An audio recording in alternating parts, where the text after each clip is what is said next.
All right. Greetings and salutations. Happy Friday as I'm recording this. Hey, Jason, glad you made it.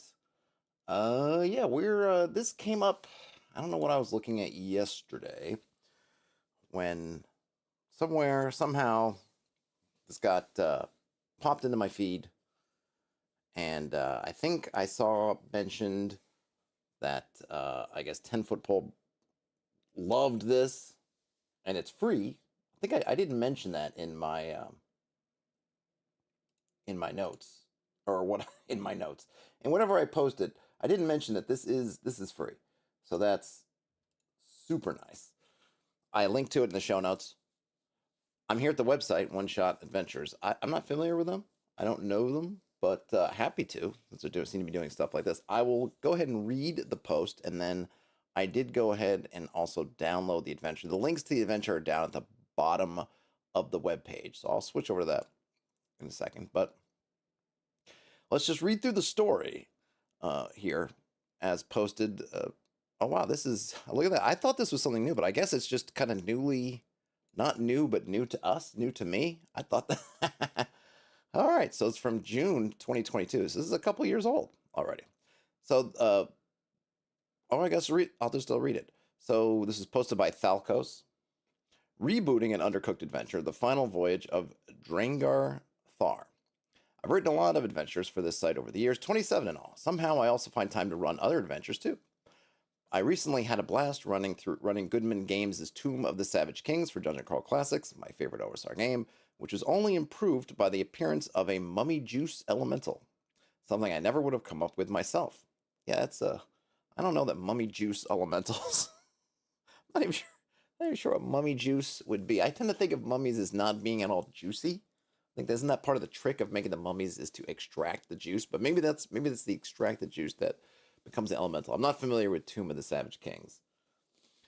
But not all adventures are as well crafted as that one. As I look for adventures to run, I often come across some that have the kernel of a good idea, but aren't quite there. Let's talk about Lords of Darkness. Lords of Darkness is an ancient TSR AD&D supplement that features a clever premise. A handful of short adventures designed around a single type of undead monster. I bought this decades ago and was excited to pit my players against these scenarios. If constraints bred creativity, then an adventure which only focuses on shadows or mummies had to be clever, right? Wrong. Unfortunately, Lords of Darkness was a massive letdown, probably due to the madcap, don't play test, just ship everything now era of TSR at the time. The adventures had barely sketched, generic setups, the undead monsters weren't used in creative ways, and some of the scenarios didn't even have maps. But still, I held on to this book for years, just hoping I was wrong, and I'd change my mind about it one day. Keeping it was 100% to do with the awesome Jeff Easley cover. That is a cool looking cover. Time for a reboot. As a way to refuel my own creativity and game design sensibilities, I often try to reboot adventures that I don't think quite worked. It also helps me reconnect with the intrepid game designers who wrote content decades ago when the hobby was nascent. This time, my reboot target was The Tombs of Deccan Thar, Steve Perrin's adventure from Lords of Darkness. This adventure focused exclusively on wights, intelligent undead who have returned from the grave with a hatred for the living. The Tombs of Deccan Thar isn't woefully bad, it's just very bare bones, similar to what you'd find in an article of Dungeon Magazine at the time. The heroes find an ancient barrow, venture underground, and fight, well, wights. The underground chambers are indistinguishable from each other, there's no real history to the place, and it will inevitably turn into a repetitive hack-and-slash-a-thon that leads up to a boss battle with a named wight who has a magic sword and is sitting on a pile of treasure. My main gripe with this old-school adventure is the lack of unsettling horror or even creepiness. Fighting wights in their barrow should be horrifying and also give you a sense of why they're cursed and buried there. Two things this original adventure didn't do. The white stuff. With this month's free adventure, The Final Voyage of Draengr Thar, you'll find a massive update to the original premise that inspired it. The adventure is now set in the cold medieval era of the Vikings and has a much stronger setup. The Barrow King has a dark secret tied into Norse mythology, and there are now NPCs to flesh out the history of this cursed place. I especially made sure that there was more time at the beginning of the adventure before the PCs discover the barrows and what happens to the men they were there to rescue. This gives GMs time to create real tension and then spook the PCs when they first encounter the monsters beneath the earth. While I intended to write this one-shot just for D&D 5th edition and GURPS, The creepiness factor that emerged inspired me to include a port to Call of Cthulhu Dark Ages. Medieval horror has a special place in my heart. If you're interested in full details on all the updates and changes, they've got a YouTube video that covers that part. And then you can see they've got a whole bunch of versions of this. I just need a sip of, this is some room temperature coffee for the working man. So you can get it in GURPS Vikings. And it's also very nice and kind of above and beyond that you have printer-friendly and regular copies. The copy that I'll be looking at is not the printer-friendly version because I'm not printing it out.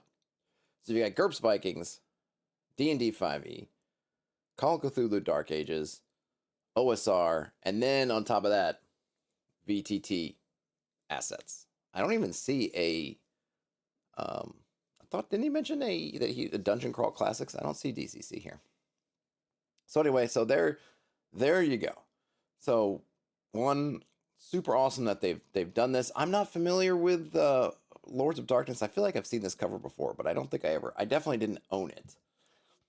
So I don't really know anything about it.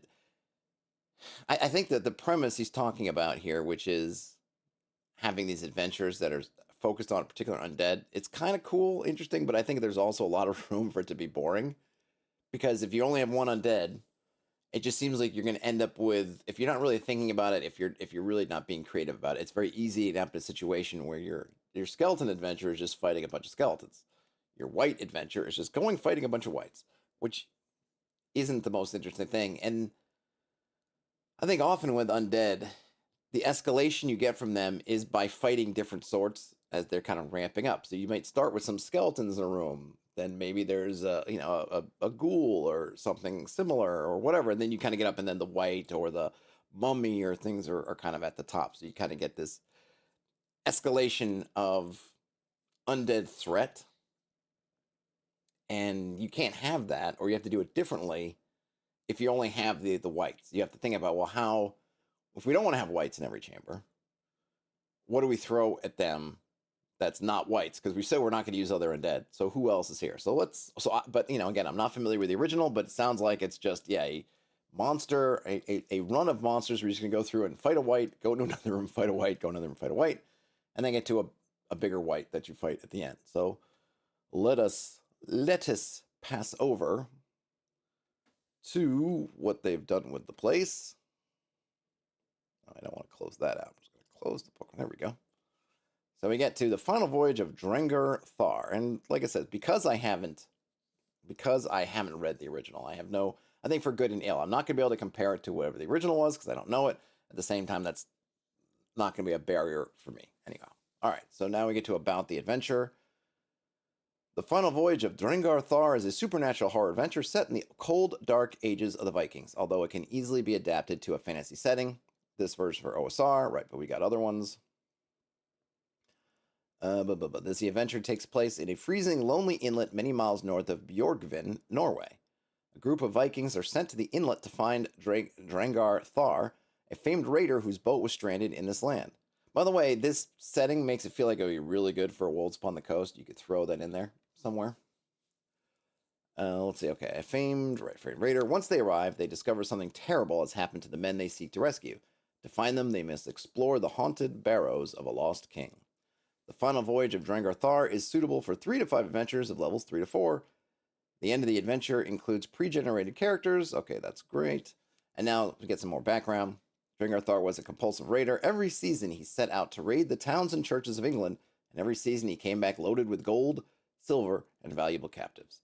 To raid with Draengr Thar was considered a great honor, and many young men fought for his attention to gain a place in his fleet of longboats. Hey, Terrence. I'm not doing a story game this time. I'm not anti-story game. In fact, I recorded a video for next week where I try to get into a little bit about it, but I'm really not anti-story game. But no, this is not a follow-up story game. I actually think I would appreciate and enjoy a story game, but just the framing. You got to get the framing's got to be right for me, I think. Or I have to just ignore the framing. But like a lot of things, like whatever framing's in the rules does not mean that that's the framing at the table, which I think I'd have to hope for something. Because if we end up playing a game of Grimwild and people keep talking about the TV show aspect, I'm just going to throw my dice and leave. Uh, but I imagine actually that probably doesn't come up very much. Hey, Ian. All right, back to the background. A month ago, Draengr Thar set out on another one of his great voyages. However, upon his return to Norway, his ship was beset by a wrathful storm. The storm's fury was so great it splintered his longboat's mast and drowned several of the crew.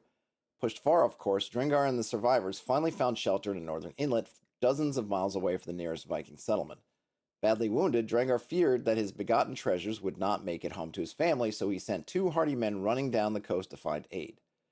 Draengr was startled to be approached one morning by a strange woman who called herself Queen of the Land.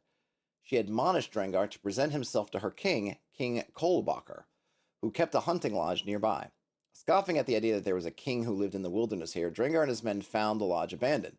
They decided to take it over and haul their treasure into its hall. Later that night, Draengr and his men awoke to a terrible sound. Their boat was being torn apart by a savage troll. Unable to hurt the monster, they retreated back to the lodge, but they were ambushed in the woods by the silent dead, wights, who dragged many of the men under the earth to their ancient burial mounds. Draengr survived the initial attack and ordered his men to barricade the lodge, but the next night the wights returned and Draengr was unable to fight them off. He and the surviving men were taken into the earth to face the resentful King Kolbacher, lord of the land's wights. Meanwhile, Draengr Thar's scouts finally reached the nearby town of Bjorgvin. Not knowing their warlord's dark fate, they pleaded for the town to send a boat to rescue Draengr. Promised by the appeal of treasure and the favors that might be bestowed by a great war leader, a band of Vikings sailed north to find the Draengr Thar's hidden inlet. All right, so there we go. Pretty, not a, you get a good detail here. I'm curious if we're gonna need all this, but it's a nice little story. It feels very kind of 13 Warrior-ish, or definitely, sort of Beowulf and just those kind of tales. It's got a nice kind of fairy medieval kind of vibe to it. Someone approaches you, you kind of blow them off because you think it's just whatever, and you don't realize that it's actually, nope, this is some kind of supernatural creature that's going to hurt you dearly. Now, what are our adventurers going to be able to do about it? The Northman vibes. I mean, it's generally speaking, sure, though it's not. It's not some kind of revenge tale. I think it's a little bit different, but I mean, just in terms of being kind of a Viking-centric story, sure. Adventure summary: the adventure begins with the PCs landing in the quiet inlet where Draengr Thar's boat is sheltered from the storm, or where the boat sheltered from the storm. They find his longboat woefully damaged, mysteriously splintered into thousands of pieces, with no signs of life. Worse, the PCs find the corpse of a man nearby, nailed to a tree not too far from the wreckage. The man's skin is withered and gray, and he's tattooed in old, unrecognizable sigils. That's pretty cool. Exploring nearby, the PCs find an old lodge. Worn from at least a decade of abandon, the place was recently used by Draengr Thar as a shelter, and the PCs find some scattered belongings of the men they seek. They should probably also find things like the barricades, and I feel like it should be messier on the inside, or maybe we'll get that in the actual descriptions. The exploration is interrupted when a strange woman approaches. She says that she was once married to King Kolbacher, the lord of this land, but no one recognizes the name she speaks. She says that her husband took Draengr Thar, his men, and his treasure into his barrows beneath the lodge. To rescue Draengr Thar, the PCs must venture underground and explore these barrows. The dark chambers, however, are occupied by dead King Kolbacher and his fellowship of companions, cursed and evil wights who seek to kill and create more of their own. Key to defeating the king and his servants is finding pure weapons capable of defeating them. The eldest wights are only vulnerable to silver, so the PCs must first collect what precious metal they can find and craft weapons capable of destroying such evil. Only with preparation, tactics, and cunning can the PCs rescue the lost men. So pretty interesting.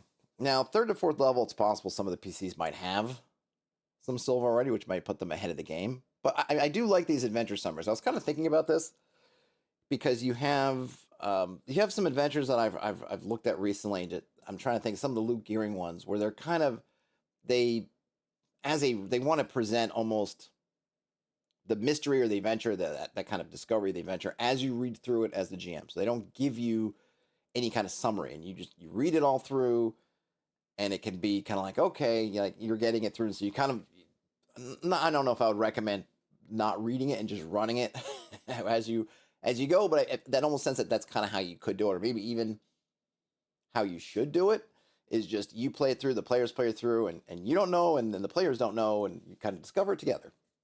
At the same time, I do like these summaries that just kind of give you of, okay, you're running the game, you're the referee, so let's get you a little bit ahead of the game so that you can have an idea, hey, what are the PCs going to need to do? What's happening? Kind of what's the order of things? What do things mean? And so I do like these. I'm curious if from you guys folks out there, what do you like? Do you like the kind of and obviously depending on what adventures you've been into, you may not have read any that kind of follow that, hey, you're along for the ride with the PCs sort of thing as you're reading it, or do you like having these kind of summaries and overviews and things that I don't know, I guess they in a way they do spoil it, but they give you some kind of I feel like they give you a nice kind of backing so you can kind of at a glance get the sense of what's going on. Act 1, Norder Inlet. To kick off the adventure, it's suggested that the GMs use the banter cards from the handouts. Okay, we'll see the banter cards at the end, I guess. This is a fun interactive technique to get the players into their mission and give them some additional backstory. Just give the players a short background, then let players trade off, sharing lines of dialogue that they speak to each other as they near the inlet in their longbow. Well, actually, no, I'm not. I am going to go check out the banter cards. Is it? Ooh. Okay, so we've got some. Oh, I like these. These cards for, I guess, the pre-gens. Very nice. Very nice cards. Let's see. Oh, these are quite nice character sheets. Look at that. Really great. This feels like it'd be really good con game, just because it's giving you everything to run it. This is really, it seems very much, not that you couldn't plug this into an existing campaign, but it kind of has that sort of, this is a very bottle episode. It's very self-contained. You start the adventure, you've already accepted it and done all that stuff, and you're in the bay. Of course, you could start it earlier, but it's just kind of, you're in the action and go. And you could take this to a con, print these things out, and that'd be really nice. All right, here's the handouts. Handout A. Are these the banter cards? All right, so here are the banter cards. So if you're playing young Haldor, you could say something like, "This voyage shall bring us great glory. My father, the Jarl of Bjorgvin, will be pleased." And then if you're Regenleaf, you might say, "The wolves we hear in the forest is a good sign. Sven told us about the wolves in this region. Yngvilder might say, "I was in England for 10 years. That place brings ill luck to all who step foot there." Or maybe you're Jarl Valfjofer. "The gods are watching us. They are especially watching the one who is not with us." Very cool. It's kind of interesting that I guess you just kind of trade these off. You just do it, you go around the table 4 times and just have everybody say those lines. I don't know. It's on the one hand, it feels very formal, but I bet it would be fun. But I also could see just giving those and just as things your character believes that you could then riff on, so that you wouldn't necessarily need to have a specific banter, but you kind of have those quotes. But still, it's cool. It's something different, something interesting.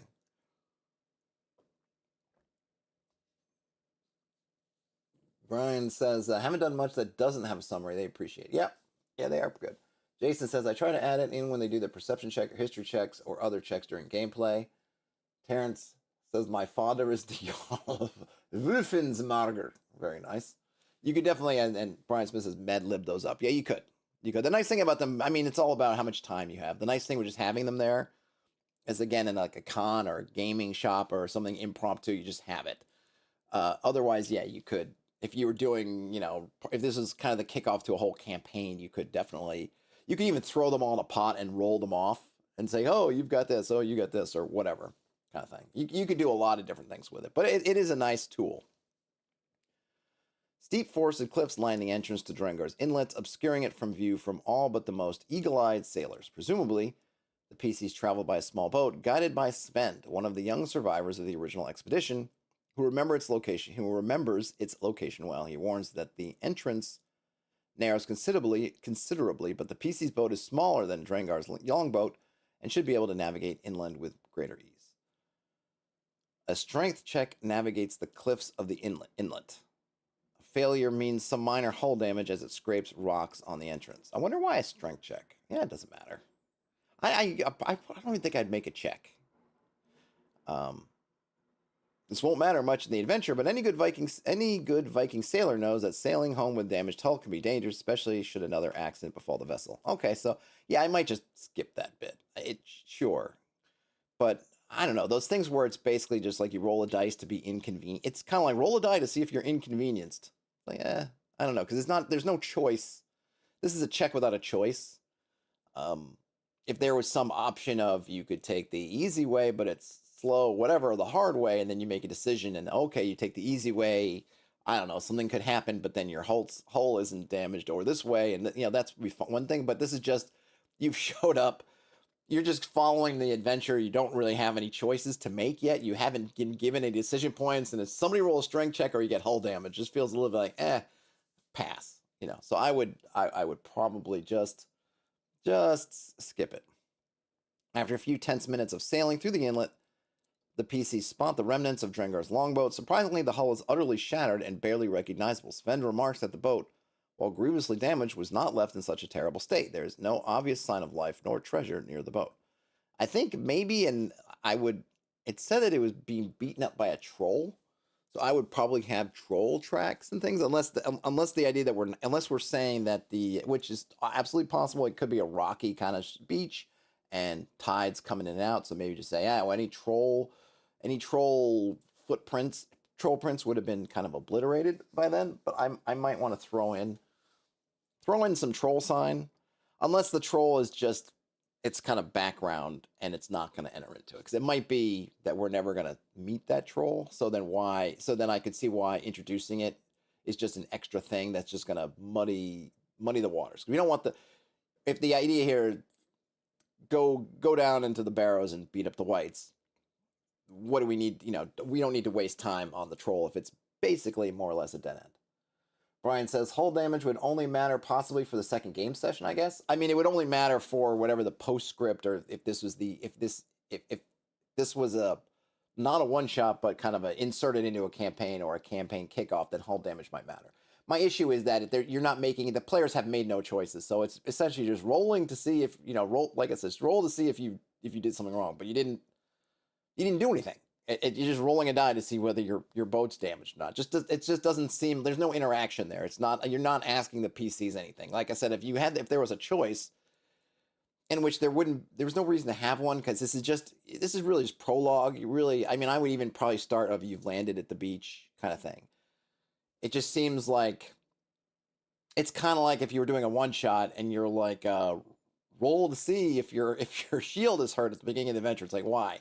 Or it's not even something that would matter in this adventure. It would only be at the next adventure, and then it would have nothing to do with anything you did. It's just whether you're lucky or not when you roll a die. I just think unnecessary. And maybe it was inserted in there for that kind of verisimilitude of, you're going into this inlet, whatever. But I would just you make it through in good order, because you can always, I guess, ultimately, if you were to play out this string and then you're leaving the inlet, you can always have that same thing leaving, where you can make a choice of, hey, you can leave it lower tide, let's say, and then you have a chance to scrape the hull, or leave it high tide, which may mean that you stay longer at the beach, which means more random encounters. You could make it into a choice at the end of the adventure if you want to, and that's what I would do, and not worry about it coming in. Because it just seems to me that you're just presenting an opportunity to punish for nothing, because like I said, there's no choice involved. Investigating the wreckage. Once the PCs land ashore, they can examine the wreckage further. It is clear that the boat has been violently smashed. However, while some parts are splintered, other pieces show the marks of axes and other tools. Further investigation reveals an examination of the boat recognizes that only about half the ship is here on the beach. Clearly, the rest was taken elsewhere. This would, also could be an opportunity to show it being dragged somewhere. It maybe the trolls lift it. Trolls are big. They could probably lift it over their heads. I don't know, a longboat, half a long, they probably could, whatever. But that's another way you could have a trail. A search of the area finds a small tin cross amidst the debris. Sven recalls that they raided a church and captured a priest wearing a similar adornment. He surmises this was probably taken by one of the raiders. On a more careful search, the PCs also find a sharp hatchet and a length of good rope. Otherwise, there are no more useful belongings here. Brian says they missed the beginning, but where does this rate on the verisimilitude scale of historical Vikings versus fantasy Vikings? Nothing was said. So Brian, you can go back to the beginning. I want to necessarily drop everything and repeat it. This is just set roughly in medieval Viking era. The author who is adapting this from an old TSR module that was not set in the Viking era. This is something that they've done just to kind of, they felt like maybe this was a better setting for it. They don't say how much this is trying to be gritty versus not. So we'll have to see as we go along. But there was no guidelines were given as to how much this is supposed to heal. But I imagine having them not saying anything leads me to believe it's more or less fantasy, but it's Earth. So people, the guys quote England and it is Vikings and they're somewhere in Norway, that kind of thing. Hey, Sword and Stones, welcome. Okay, so you can find the boat, or you found the boat. The boat's easy to find. You notice that half is, or more than half, or half is missing, and also you can find a tin cross, and then if you keep searching. So I think what I would run this as is, if you just look around, then this is what you're gonna find, right? You'll find the boat. If you examine the boat, it'll tell you that it's been broken in half and more of it's been probably taken elsewhere, or half is missing more or less. And I guess if they decide to search the area, they'll find the tin cross.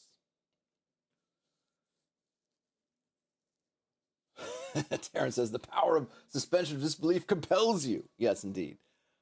And here we have a little stat block and a little thing for Sven. I would have thought Sven, he said young, but I don't know. Maybe I guess back in that day, maybe you aged quickly, but he didn't look that young. I do like this art though. Okay, as the PC search, they hear wolves howling in the distance. A terrified Sven explains that those wolves chased him as he ran along the shore, and his companion Agnar fell behind and was taken down by the predators. Those wolves have no fear of gods those wolves have no fear of men nor gods. Well, there you go. So we got howling wolves.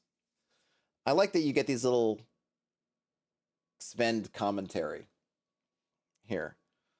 Footprints in the mud. Here we go. Footprints in the mud are visible, headed into the forest. Forest interior of this land is easy to track them, although a ranger or outdoorsman type PC identifies the footprints hauled heavy cargo and forth to the boat, and another location into the heavy cargo and forth. So basically footprints, but I'm guessing I'm guessing that the footprints are actually when the Viking footprints and not troll prints. So then it does make me wonder, well, does the troll not leave prints? Which is possible if you're playing it kind of a more magically-ish troll. I don't know if there's Viking mythology trolls act differently and don't leave prints or things like that, then maybe not, but okay. I'm guessing that's where they go. Now we have the nailed corpse. A quarter mile or so down the deer trail, the PCs find what deer trail? Am I missing the deer trail? Footprints. Okay. I don't know. What's the... Hold on a minute. Let me go back up here. All right, so let me see. And in the summary, let's see. Worse. Okay. So yeah, so when it says they find a corpse of a man nearby, it made it seem like it was actually on the shore. So it's not quite, but it's down an unmentioned deer trail. Maybe I would put this on the trail of footprints. I'm not sure though. All right, but anyhow, the ghastly sight. The pale gray corpse of a man is nailed to a tree with over a dozen nails. He wears no clothes, and his skin is cold, wrinkled, and tattooed in strange runes. His eyes have been devoured by birds. Yummy. Above him, in the branches, a large crow proudly rattles and clicks, something small and wet in its beak. If Sven is still with the PCs, okay, why wouldn't Sven be with the... Why would... I mean, these things are... There's nothing happening. I don't know why Sven wouldn't be near the PCs, but I guess this is here. This is where a little map would be helpful, because let me just see it. Did they have a map? I'm just wondering, because I think they put that down probably because you could revisit this area and not get there right away, and therefore Sven may be gone, but there's nothing that's been indicated reading it. If we're going things in the order of how they appear, that Sven wouldn't be there. I'm just trying to see if there's a map that makes some of these things a little bit clearer. We got that. We got the troll, so maybe you are supposed to hit the troll. Scrolling. Okay, we got that map, but that's of the lodge. No. Nice picture, but not a map, and that's where we are. Okay. All right. I'm not sure. This is where I like a little bit of a give me a little bit of a map of maybe the inlet, and because you just get these weird, not weird, but you just get these. It's just a little bit jarring. Like, okay, up here it says, and nearby there's the right, nearby it's there's the corpse, which makes it seem like, okay, the corpse is, which makes sense to me a little bit if you're doing one of these, like, do not bring your boats here, that you would want your crucified man to be kind of looking out over this beach to tell people, like, yeah, you don't want to come in here. So that's what I imagined. But then it says, a quarter mile or so down the deer trail, which still, hex crawling means you're still well in the same hex, yada, yada, yada. But in terms of visibility, now seems to indicate that it's kind of somewhere in the woods, and just says down a deer trail, which I'm not sure why the PCs would be following a deer trail at this point. That's not seem to be related to anything they're doing. So I'm not sure, but I guess we'll just keep going, and it might make more sense for me anyway, to plug this either near the lodge or near the beach, and not just kind of down a random path. Well, let's see what we got here. So Sven will say they don't recognize the man. If you examine the body, any warrior finds that his chest has been pierced many times with a broadsword. This is likely the cause of death. Clerics or anyone making a wisdom check reveals that many of his tattoos refer to eating at the great feast of Valhalla. Cutting the man down and giving a proper funeral, even a hole in the ground, is pleasing to the gods. So, does that help you? Does that do anything, being pleasing to the gods? GM notes, this man was an elder wight buried in one of the nearby barrows. He emerged from his tomb and was killed by Draengr, Thar's men. Fearing that he would return from the dead, Draengr used nails from the boat to pin him to the tree. While they didn't have silver to kill him, days of prolonged exposure to sunlight did the trick. That's cool.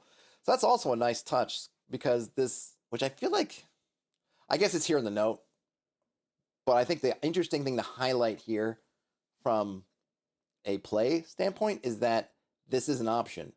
If you can subdue them and stick them in the sun, that will also kill them, in case you can't find the silver. It seems like the idea is you get the silver, but I do like this in terms of, okay, this has happened, and this is what they did, and the wight died, which means that this is a viable backup plan. We could even take out these, since it seems like the wight is actually dead now, you can actually just take out those nails and reuse them if you have to. Of course, subduing and doing all this stuff to a wight seems like it might be a more difficult task in a sense than using the silver. But if you're caught in the moment, you could have that. So I think I might want to highlight that a little bit more. Now it makes sense that it's why it's in the forest, but again, it just says down the deer trail, which is more like on the way to the lodge, which is where I would put it, right? I feel like, okay, they go, if I'm trying to put together that timeline, they land the boat's kind of messed up. They think that lady comes, says, oh, you should come meet King whatever. They find the lodge. Then they go, okay, we're going to take over this lodge. We're going to bring the treasure from the boat to the lodge. And somewhere between bringing the treasure back and forth to the lodge, they're attacked by a wight. They're able to subdue the wight, and they nail it to the tree. It makes sense it's on that route that they took. It's just the text saying on a deer trail just throws me off, because it's like, well, how did we get to a deer trail? It's just, this is the way to the lodge. Brian says, it's cool to read, but plays a little bit like, huh, okay. Yes. I'm talking about the gods are pleased. Yeah, I mean, I think what I might do is just, not just say the gods are pleased, but then give me something. Like, it's a cool thing to do. And I think you have, depending on your party and whatever, you might have a cleric or somebody of a alignment or just a mentality to do that. Reward the party for doing it. Give them something. Give them a little insight. Give them, maybe this guy's spirit is finally freed or something, and then can tell them something or other. You could make it a gameable thing as well as just the gods are pleased thing. The Lodge of King Kolbacher. The footprints head a mile into the foggy northern forest around along a narrow deer trail. Okay. All right. So here's see, this is this ends up being more of an organizational issue slightly. You got we talk about the footprints here, or the deer trail here, but it's already appeared here. And so it ends up being, to me anyway, making this kind of incongruous thing. Whereas if you'd got the lodge and you'd stuck the nailed corpse here, then it would make perfect sense what was going on. So just a weird organizational thing of, okay, I get it. So, all right. So now, again, it makes a little bit more, now things make more sense. I'm not sure. I wonder if things got moved and they just didn't,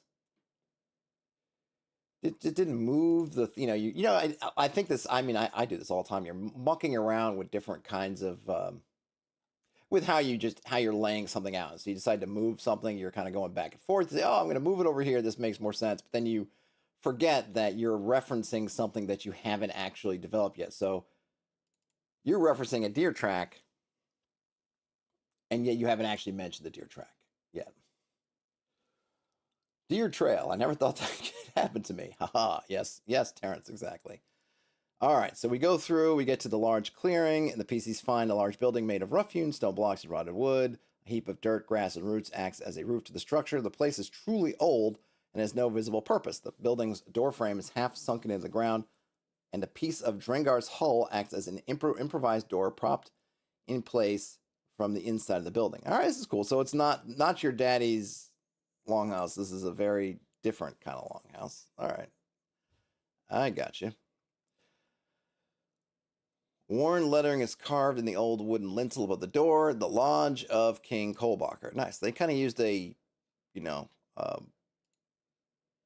sort of what would you call it? I guess a font, a what do you call it? A rune-like font, but it's not actually runes. An int check vaguely recalls the name of this king decades ago. He lived on an island north of Bjorgvin, probably 100 miles from here. He was known as a skilled hunter and famous for his great whaling expertise. Let's see. It is not known when or how he died. This place was likely where he would go to hunt game that he could not find his native island. So it's a hunting lodge, which is what it says, lodge. Right. Got it. Gaining entry into the lodge requires the PCs to knock aside the makeshift door. This is not too hard. Anyone succeeding in open doors roll could push aside the boards. Otherwise, the effort requires tools such as an axe, pry bar, or ram of some sort. Interesting. So if the I wonder if there's an entrance. There must be an entrance, I'm assuming, to the barrows from inside the lodge. Otherwise, how did the barrows get the people out? That is the question for me, but that's all right. We'll see it. Gaining entry to the lodge. Okay, we got that. The dim interior of the lodge is unremarkable. Like many lodges of the day, it is a single rectangular room large enough to hold several dozen people. Other than the sound of rats scurrying under the floorboards, there are still no signs of life, and the room somehow feels colder than the outside. A huge fireplace is set into the far wall. Above the fireplace is a crude and ghastly painting of a severed animal head. Yummy. The head features a boar, but with a fishy-like mouth. Is that gonna amount to anything? Below its neck is Below its neck is brushed, dried, and crusty blood. Brushed, dried, and crusty blood. So I guess it's blood that was brushed, like with a paintbrush, and it has since dried and become crusty. If I'm getting that correctly. A cleric or anyone making a wisdom check identifies the image as Sehrimnir, the mythical animal killed every night to feed the dead of Valhalla. The man who built this place clearly looked forward to that feast. Oh, clearly. Unusually, the fireplace is piled with far too much wood inside its great hearth. The wood overflows onto the floor in a disorganized mess. Much of the wood is from the boat, and some of the wood underneath the pile seems to have been burned. The faint smell of burned oak comes from the fireplace. A sturdy table that can sit a dozen men in the middle of the room, and several old chairs are scattered around. Draengr's boat sail is draped on the table. Bones, sewing needles, and thread are nearby, showing that it was undergoing repair. Finally, several bedrolls and bags of men's belongings are scattered around the room. A closer search of the chamber discovers some items of interest. A parchment page torn from some book is nailed to the wall of the lodge.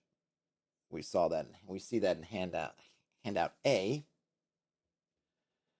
Sword and Stone says the critter is an artist, brushing with blood. Could be. Yeah, we don't know. I mean, it'll be curious to how much of the stuff is just kind of set dressing and how much is actually tells us something useful or important in what we're going to be doing. I'm not sure. Parchment page, okay, has been sprayed with blood and has the king labored and ate from the flesh of Sehrimnir and delighted in death, scrawled on it in some greasy ink. A cleric or anyone who speaks English identified it as a page from a holy manuscript, likely seized from a church in England. If Sven is asked about it, he will mention that the group captured an English priest named Eustace, and this probably belonged to him. He describes Eustace as a quiet fellow who lost a hand during the attack, but then accepted his fate with his captors. The alder in the fireplace has a faint smell of smoke to it, but much of it is unburned. Careful investigation of the room finds the word troll carved in a large leg of the great table. I'm not sure just having why you would carve troll in the table, but it is a clue. This one, I think, is one of those clues that probably could be a little bit more artfully given if you just had some troll tracks, then you probably don't need. There we go. You probably don't need to have somebody. I imagine you see a troll breaking apart your boat. You're probably not thinking, I better note this down. I'd better write this down for future generations by carving it into the table. You probably just say, oh my gosh, there's a troll. So still, all right, if we needed the clue that there was a troll involved somehow, then we do have that. So there is that. If the PCs hunt for useful gear, there's a 35% chance they will find useful but ordinary tools, such as a knife, hatchet, leather cap, etc. That's kind of nice. I dig that. It's just a catch-all, right? You're looking for something, ordinary tools, you can roll some dice. You don't have to mark down all the things that are there. You just kind of find it. I'm down. I'm down with that. Hidden underneath the pile of wood in the fireplace is a crumbling hole that drops down 10 feet into the tunnels underneath the location's barrows. Wait, underneath the location's barrows. Underneath the location's barrows? Do they mean into? I think they mean it must mean into. Clearing the debris takes about 20 minutes, but within a few minutes of starting, they will be interrupted by the appearance of Queen Lopthena. See below. Well, actually, see to the side. Queen Lopthena, haughty queen of the Nord Inlet. Unlike her husband, Lopthena did not eat from the sacred flesh Sehrimnir and is still mortal. She is, however, fully delusional. While she knows that her husband is no longer alive, she believes that his undead state is simply a form of immortality, and that he lives somewhere between the mortal world and Valhalla. She is deeply loyal to him, and some nights she sneaks into his underground barrows to be with him. The whites leave her alone because of her silver spear, which they fear, but King Kolbacher himself seems to possess some memory of her that prevents him from harming her. That's a really cool story. And I don't know what they're going to do with it. Probably nothing. But that's a cool story. And it also means that, one, you've got 2 silver-tipped spears. So if you need some silver, you can get it away. She's got 5 hit dice, so she's not a joke. But you could also, if you end up being able to make some kind of, some sort of, I don't know if one deal is the right word, but just agreement, you can come to some kind of interest, you could potentially have an ally that might allow you to get in a way that's not just fighting all the whites. Okay, wait, so the hidden tunnels, gotcha, so we got that part. So you have a GM's note about the tunnels. If the PCs don't think to clear the wood from the fireplace, allow for a wisdom check to detect a faint, foul-smelling breeze coming from the hearth. If the PCs still don't clear the wood, Queen Lopentha will still interrupt them anyway. Okay, so I think I kind of missed that the first read through, which is always why it's good to read. So essentially, the pile of wood that we talked about before, the tunnel's hidden under there. So this note is essentially making sure that we know as a GM, which I think is a good idea. It's kind of important that the PCs find this hole somehow. So give them the extra hint. Presumably there's other things that come up if you can't find it, or if they don't think to, but then don't wait for them to find the hole before the queen shows up, because it's kind of like, oh, they're clearing it up and the queen shows up. What happens if they don't clear it? It's like, well, if you don't clear it, the queen's still going to show up. You probably could phrase it a different way to just totally remove that relationship and just say, after so many turns, queen so-and-so shows up. So that way, then it doesn't matter. But one thing is, and I don't know, and this is where I don't know because I don't know the original, is how much they're keeping essentially to what the original's doing versus their changes. Because I feel like, depending on, maybe the era of these kind of modules, you do get into this kind of these railroady bits where it's sort of like the adventure is waiting for you to undertake certain tasks and do certain things to trigger the next thing. But then if you're not doing the thing, you as a GM, you can get stuck and the adventure can kind of come to a halt. It's like you're sitting there going, they need to start clearing the hole. So the lady comes, but they're not clearing the hole. So do I just wait? Or do I start making more and more obvious? Look at the wood, look at the wood, look at the wood kind of thing. And, here they're kind of, they're balancing a little bit. They kind of, maybe you want to make it a little bit obvious that, there's some kind of foul smell coming from there. But also like, if they're really not figuring out, have the queen show up. Interesting here that, again, so here now they jump to the outskirts of the lodge. So you can explore the outskirts. I need to get some macros for this. Exploring the lodge. You find the 6 mounds. Oh, maybe it does go underneath. Okay, so this is where I think having the map maybe be closer. So I guess what you're doing is you're going under the lodge, maybe to a tunnel that's going to go. I guess it's not really under. I don't know. I think, okay. Maybe I'm starting to understand the layout a little bit more. Identifying these mounds or anything but natural hills requires an expert knowledge of a cleric or druid. Success determines that the hills are in fact 7 barrows. Okay. Oh, 7 barrows. Any Viking from the era will know that barrows were often constructed atop cremation pyres, and even then only for great warriors or chieftains. Whether these barrows predate the lodge is unknown. This is kind of nice. It's basically saying that if they discover their barrows, if you do make the connection of their barrows, then you're going to know kind of what that means, which is kind of cool.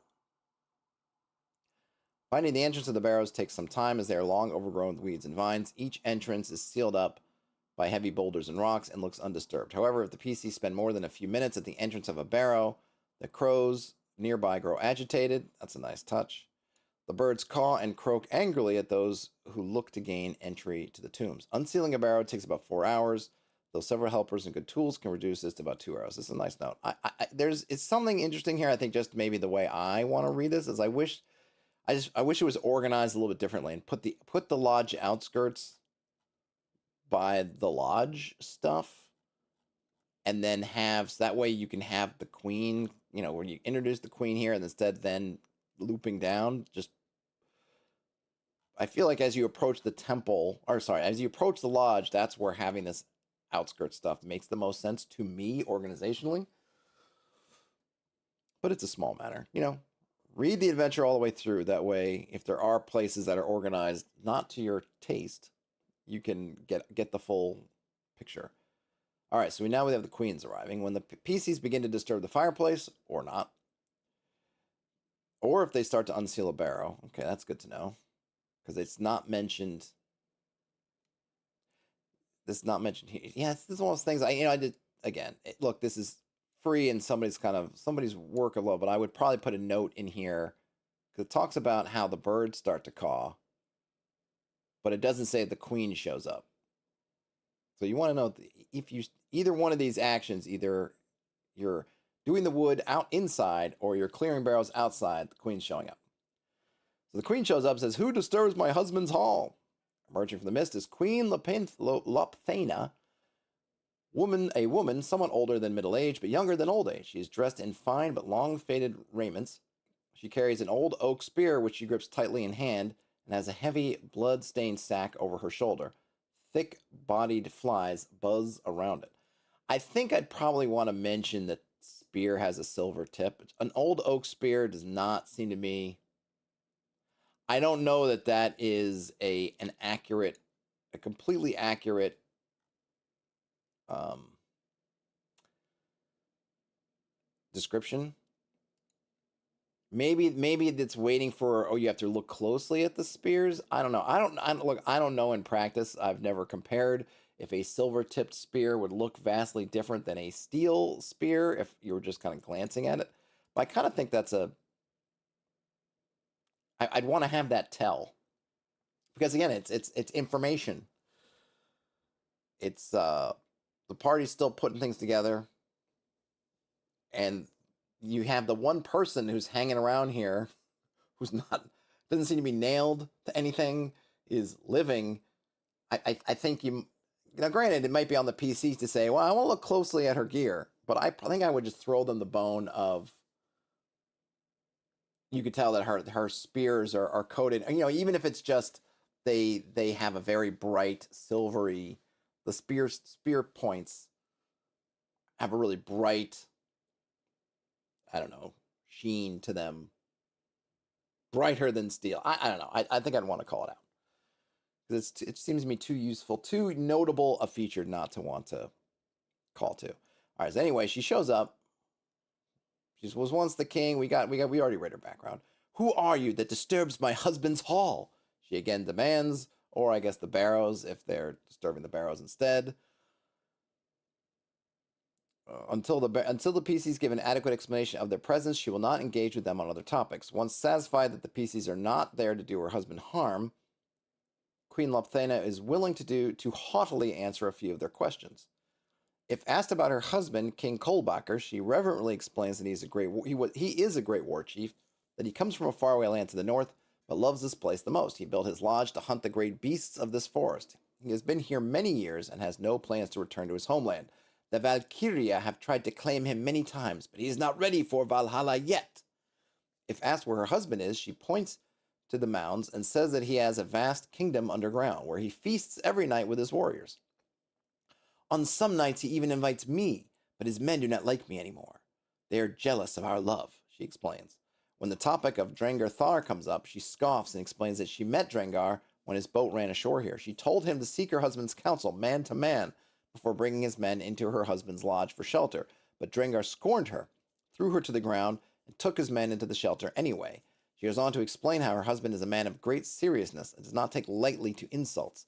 He seized Draengr Thar, his men, and his treasure, and have held them captive in his great keep. She thinks that her husband will be indisposed for some time with the captive. It will take days for him to assess those men and see which ones are worthy to join his fellowship. If asked about her spear, she said it belonged to her husband, King Kolbacher, but he does not care for it anymore, so I keep it for him. She cannot be easily talked out of it. She sees the weapon as the weapon of a king and will only give it to someone she thinks her husband's equal. If asked about the gruesome sack she carries, she will throw it to the ground and say that it contains a deer carcass, food for the saltwater troll that lives in the inlet. She advises the PCs to feed the monster soon, lest it destroy their boat like it did Draengr Thar's. All right. So there you go. GM's note: see the troll for more information on how to handle the appearance of this monster. So, okay, so we get the troll connection. Like I said, I think rather than, this is another nice piece of information. I would have gone with troll tracks rather than having troll scratched into the wood. The only reason I imagine that they might want to do that from a structural standpoint is because the adventure might not want you to go straight to the troll. I don't know why, other than the fact that maybe the troll kills you, but I probably would just let that be what it is. And like, yeah, if they want to follow troll tracks or they want to follow human tracks, you've that's your choice as a party. And maybe there's something you gain there, but presumably they don't want you to. Now, the nice thing here is that by not giving you the troll information so you're at the lodge, it means that you're going to encounter the queen before you can act on the troll, and then she tells you, or she then kind of delivers to you the tool to to remove the troll as an obstacle because you can feed the troll, and then it'll be presumably. I guess the obstacle is hey, rather the troll wants food. You give him true. I mean, you could do that if this also if the PC stumble upon the troll and the troll's like, "Give me food. Where's my food?" And you could be like, "Oh, we'll get you your food," kind of thing.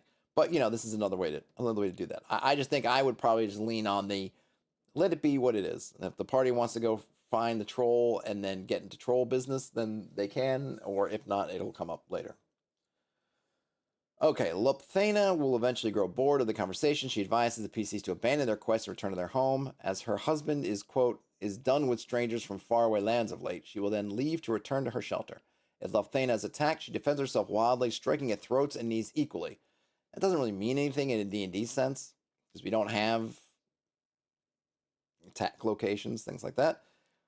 But sure, at least you can describe that she's really desperate. If defeated, she crawls onto the mound of King Kolbacher and wails for days. Her painful screams enrage. Her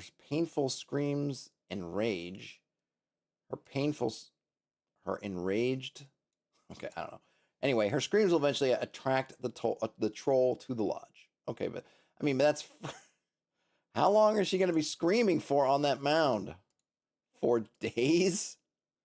She just comes in like This is like it's like that Austin Powers where they send the guy down into the fire. And I'm not dead yet. It burns. He's just looking there for days. Goodness. At that point, just heal her or kill her. In any event. All right, there's the queen, and we don't know what her shelter looks like. I'd probably want to put that somewhere here because we have not been given a description of her shelter. Is there anything there? Does she have any useful stuff? She's got 2 silver tipped spears, and this is again why I'd want to have because notice nowhere in these details if asked about the king's spear. It's just or asked about the spears. It just says that they belong to her husband, right? I think I would also want to include they got silver tips, which also seems a little bit convenient. I don't know if the monsters he's hunting here require silver, but again, that's a detail I'd want to highlight because it's kind of important. Okay, and because I guess the reason why I'm saying all these clues is because there's nothing we've seen so far that's going to clue the players in this these are whites, unless they just make the connection because they know from Lord of the Rings and things that if you have barrows, you've got whites. Right? So we're being told if you ask the right questions with her, Kingdom Underground, their mounds, okay, you might make the connection. But, I imagine that there are folks out there that might not know barrows with whites and then whites and silver, these kind of things. So I'd want to highlight, like, she's around here and she's not dead. And she has 2 silver spears. Might be important. I wouldn't want to depend too much on the players having to know that piece of lore, essentially, that, oh, by the way, you need silver. You're going to need silver weapons for at least some of the whites. Brian says, protect your throats and knees, boys. That's right. Guard your knees. She's coming for your knees. All right, so here we have a little sidebar on killing the whites. Skeletal faces lit by the cold, malevolent glow of blue fire, rotted flesh clinging to their bones like tattered rags. And with every rasping breath, the stench of ancient decay and damp earth fills the air. These creatures hunger to carve the warmth of life from those who dare disturb their barrow. All right, so there you go. Whites in a nutshell. That's a nice little description. King Kolbacher and his fellow whites are resistant to most forms of mundane damage, taking half damage from weapons that are not silvered. Furthermore, their supernatural durability means they can only be permanently killed by silver or Djuprkalder, King Kolbacher's God's blessed sword. Does she have that sword? She's talking about the spears. No, 2 silver sipped spears, right? So she doesn't have the sword. She's only got the spears on hand. We don't know where that sword is yet. So they can't only be permanently killed by spears or silver. But the thing is, we already know that's not true because of the sunlight. Because the one that they killed by basically nailing them to the tree and putting them in sunlight. So maybe, I'm not sure if here we're meant to be talking about that only junior whites. I don't know if there's a junior whites versus the more senior whites. Senior white, please, no. So I don't know.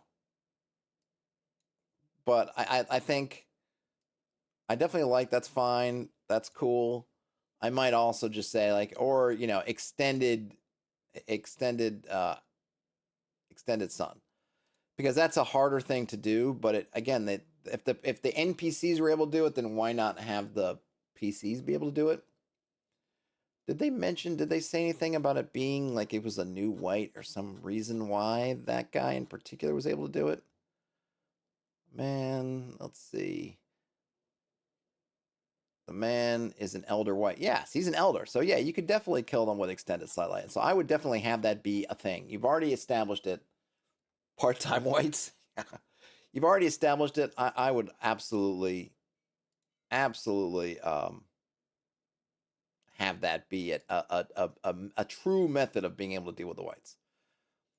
Okay, so we got that. So since the PCs are unlikely to own silver weapons, there are 4 locations to find in this adventure. Yep, so first, her spear has got silver, which can be Steve's or stolen. We got that. She also keeps a wooden box full of silver coins in her shelter. All right, that's also good. And that's another, we don't think about it, right? But the PCs probably have silver on them. You're carrying around any coin, you might have silver. Well, she knows the whites dislike silver and removed it from the lodge. Okay, the PCs are not likely to have any reason to discover that she's been removing silver from the lodge, unless you had planted. That would have been a nice thing you could have put in, is planted something where there was some ornamentation that clearly has had bits removed from it, that might at least lead you to believe that's, what is it? Could have just been gems. Maybe you could find flecks of silver. You could add that detail in there. It might be more than the blood, having that blood brushed thing. It's like, oh, there's this blood brushing, but it doesn't seem like that really is significant of anything. I mean, the identity of the creature is significant, at least in backstory wise, but the blood part, not so much. But if you had some kind of ornamentation that might have been silver plated or had some kind of silver inlay or something, and that those parts have been kind of carefully picked out, that actually is more another tell. It's more of a useful clue. There are 3 silver rings in the barrel that can be melted down, and the troll has some silver in his belly. Oh no! Because he ate one of Draengr Thar's guys. Oh, he's got some silver down there. To melt the silver, the PCs need to create a roaring hot fire, at least double the temperature of a typical campfire. This requires an appropriate outdoorsman character class or player cleverness. Next, a dex check is required to coat a blade. A failure wastes an appropriate amount of silver. See, this is where I probably would not.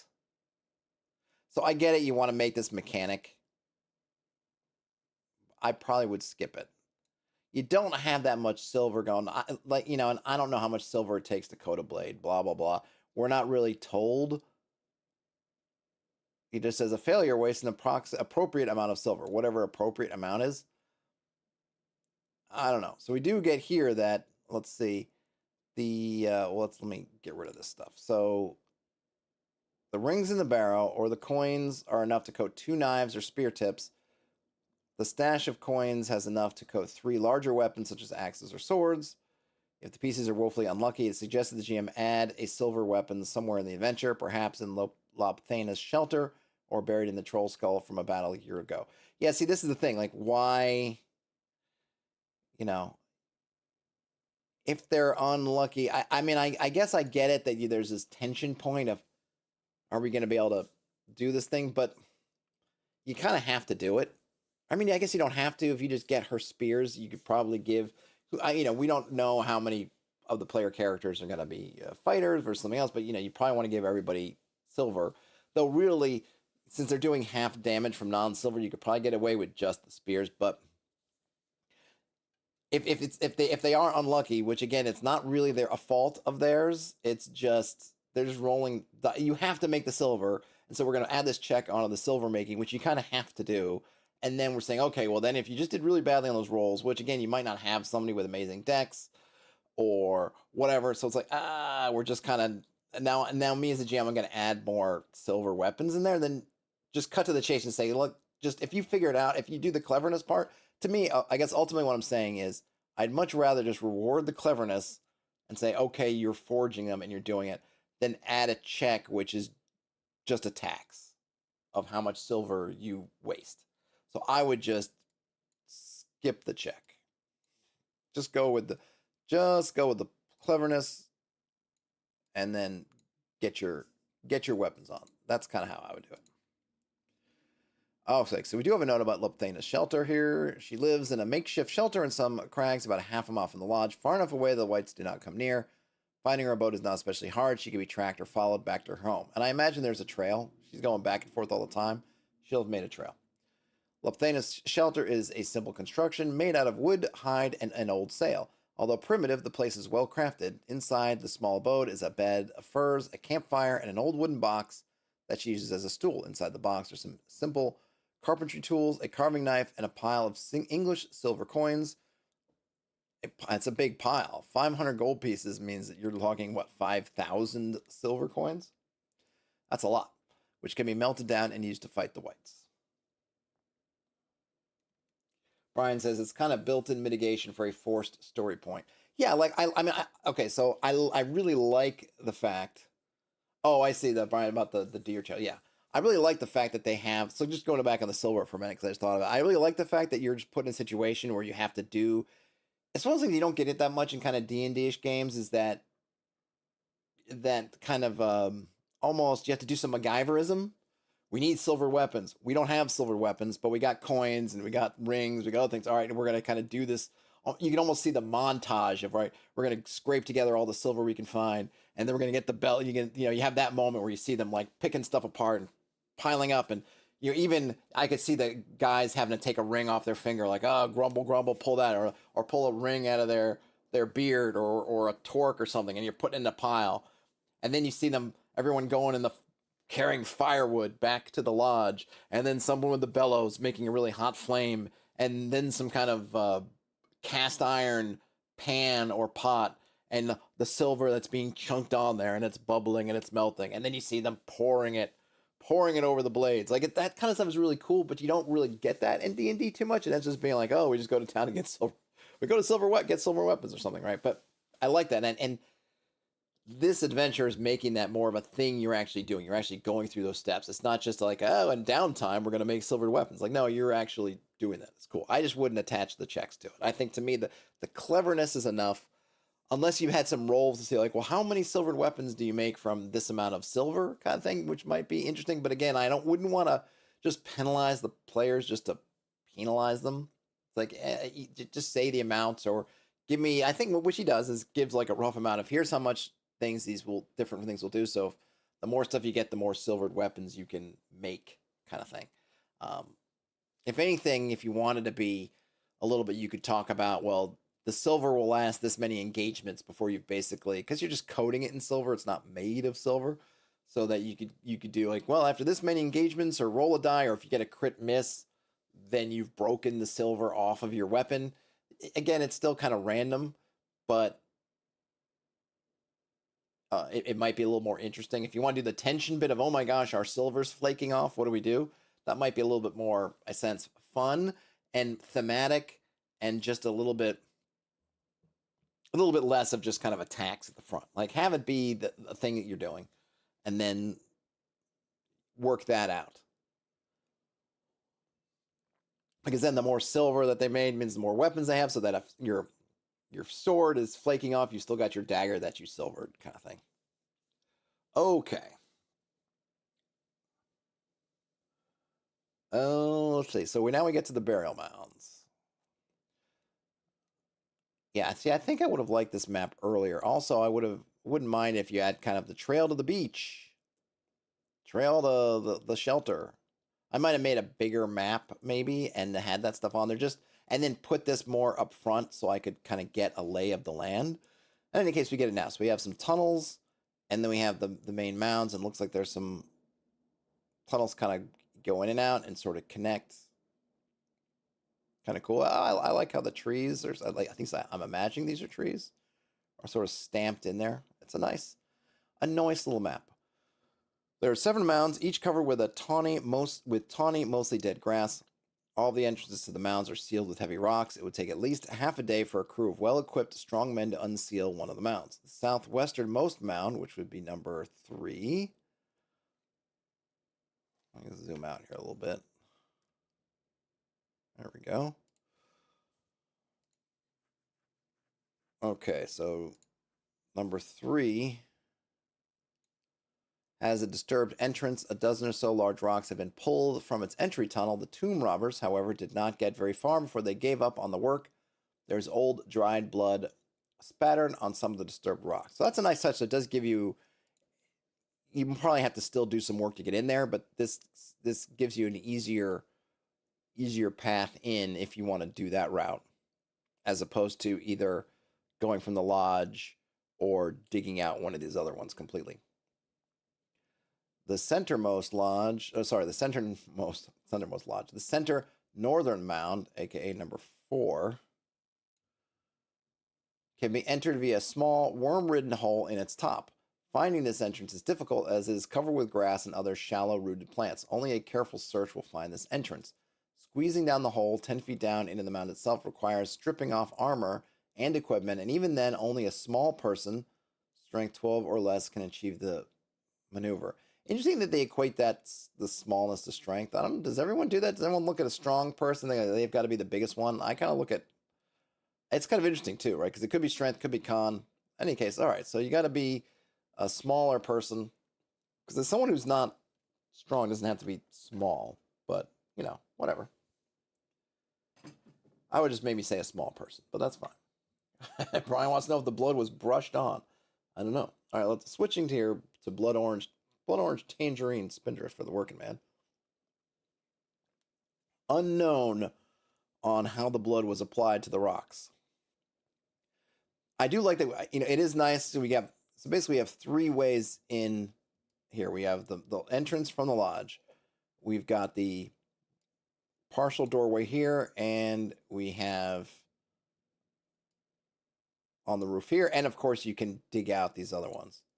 So I like this because a lot of ways to get into different lodges depending, which I appreciate. And also it rewards the searching stuff. If you just go to the lodge, you're going to come directly in here. That's kind of your first way in. If you do a circuit of the lodge or of the mounds, right? You're doing your little coming around about, you probably will find this one. If you really take your time and decide to then circle another circle, kind of going over the top of them, I would say you'd find that one. Now, whether it's, I have no idea of knowing what is the optimal way in. We don't know, but get a lot of ways in, and you discover all those through searching. So that, I think I like that a lot. Brian says, if I was thinking like a typical Viking, I would correlate size with strength. That's true. That's a good point. Okay, the interior of each barrel mount is comprised of a hard-packed floor littered with ash and small debris from the pyres that were once built there, and damp earth ceiling supported by old and rotted beams.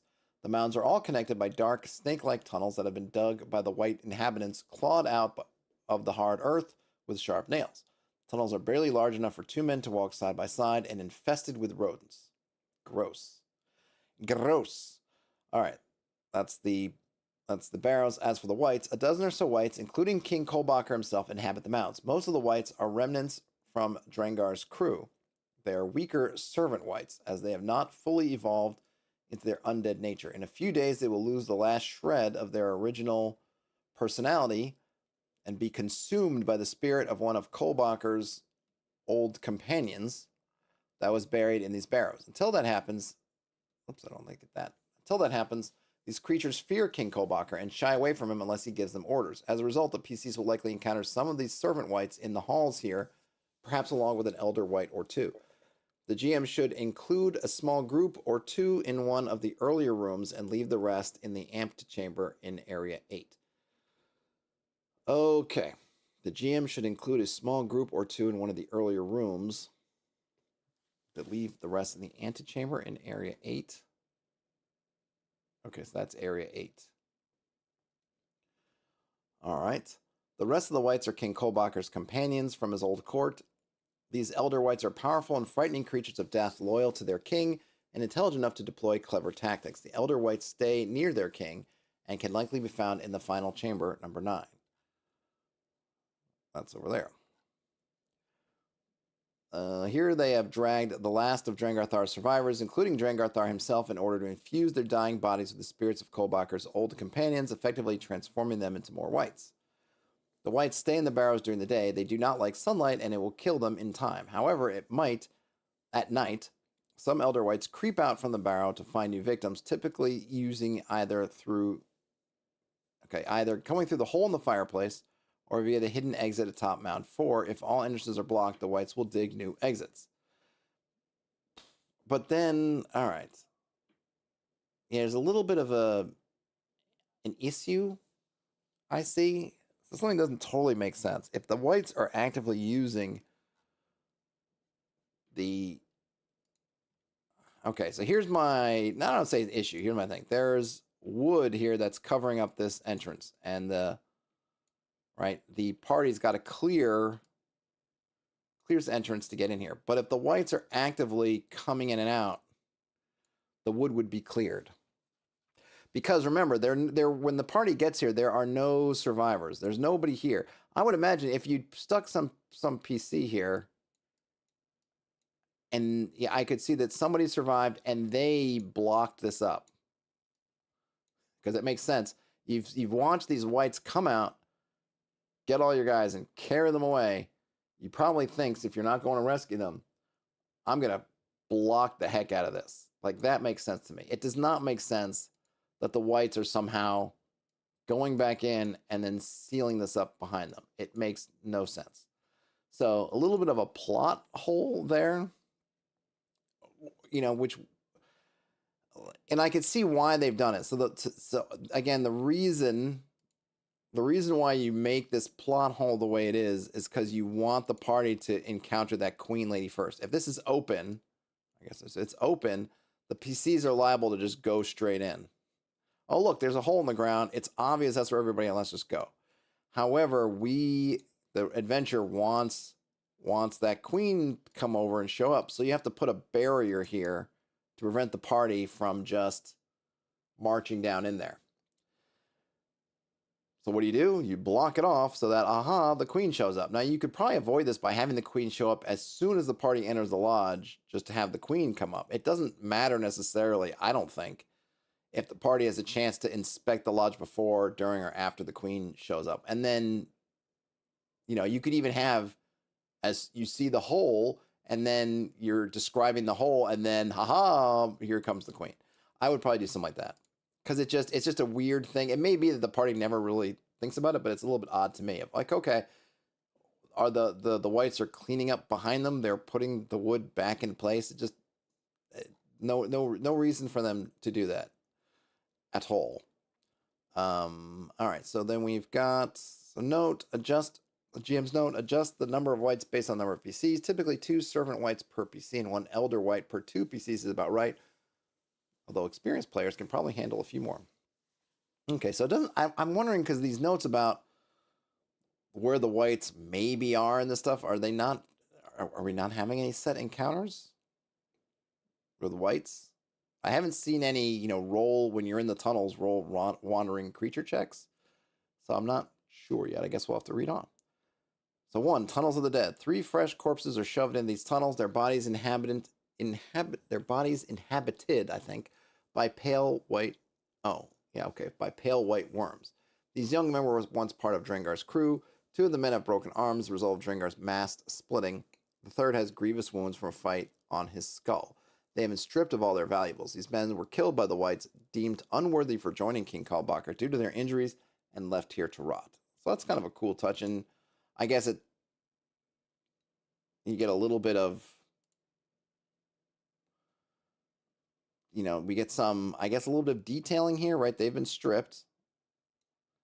And we don't have a note here, but this is where that guy, what was his name? Sven or Svenger or whatever, that note about Svengur could tell you, because there's we haven't had any real combats yet, other than maybe Lopthana. So presuming you still have where is the guy's name? Assuming that Sven, excuse me, assuming Sven is still here, he could probably another place where Sven could identify those guys as like, oh yeah, there's part of the crew. We will miss them tonight. We will miss their souls. Brian says, I guess if I was thinking like a typical Viking, maybe I would. Oh, that's an old comment. Brian also says, pull the wood pile down on him and the white. I mean, I don't think the wood's going to really do much to the white. But the wood isn't down in the hole. It's covering the hole. I mean, they say the whites are smart, but I still just don't. There's just no reason for them to hide the tunnel. And how do they do it exactly? I mean, one white could, it's like, okay, the whites go down the tunnel, then one white stands behind them, puts the wood on top of the tunnel, and then goes to one of the other entrances into the barrows and goes down that way. It's just like, why? It just really just does not make sense. It's unnecessary and kind of illogical also.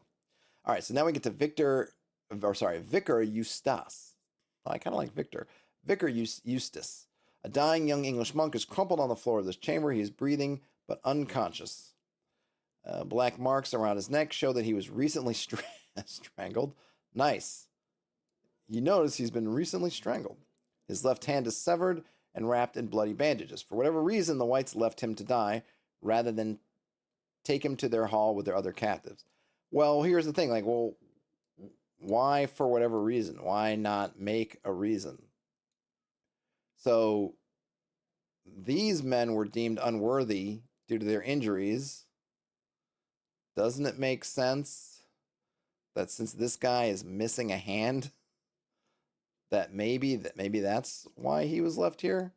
His hand is missing and they just didn't drag him as far?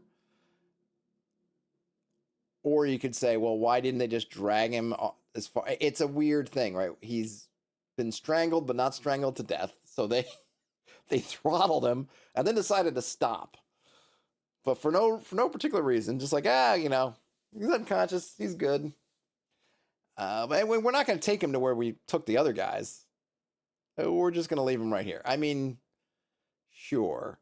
I mean, if you're traveling down, it could be that you drop these guys off first, because this is the first place you come into, and then you drag this guy a little bit further, and you're like, this guy's unconscious. He's got a severed hand. We don't want any whites with severed hands. We don't want it, so we'll leave him to die, which I guess makes some sense, but it's just kind of a funny thing. Vince says, it's really verbose. It's a lot wordier than the sleek, nicely formatted OSC modules seen in recent years, but it adds more flavor. Yeah, I mean, yes, this person's not, so one, like, this is free, right? So this person's not, and I don't think this person's trying to really ape the OSC style. I don't have the original, so I have no way of knowing if he's trying to stick to the style of the original, or this is just his house style. It is a bit verbose. Some of the things are not quite organized the way I might like to have, and things are placed.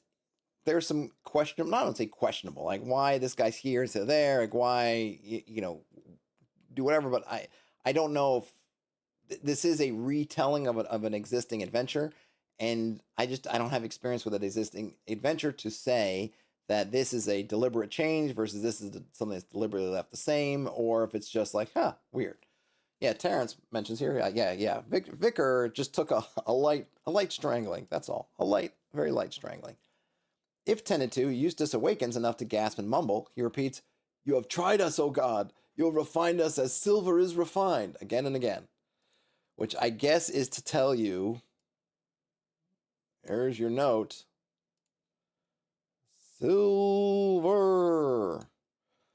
All right, so, okay.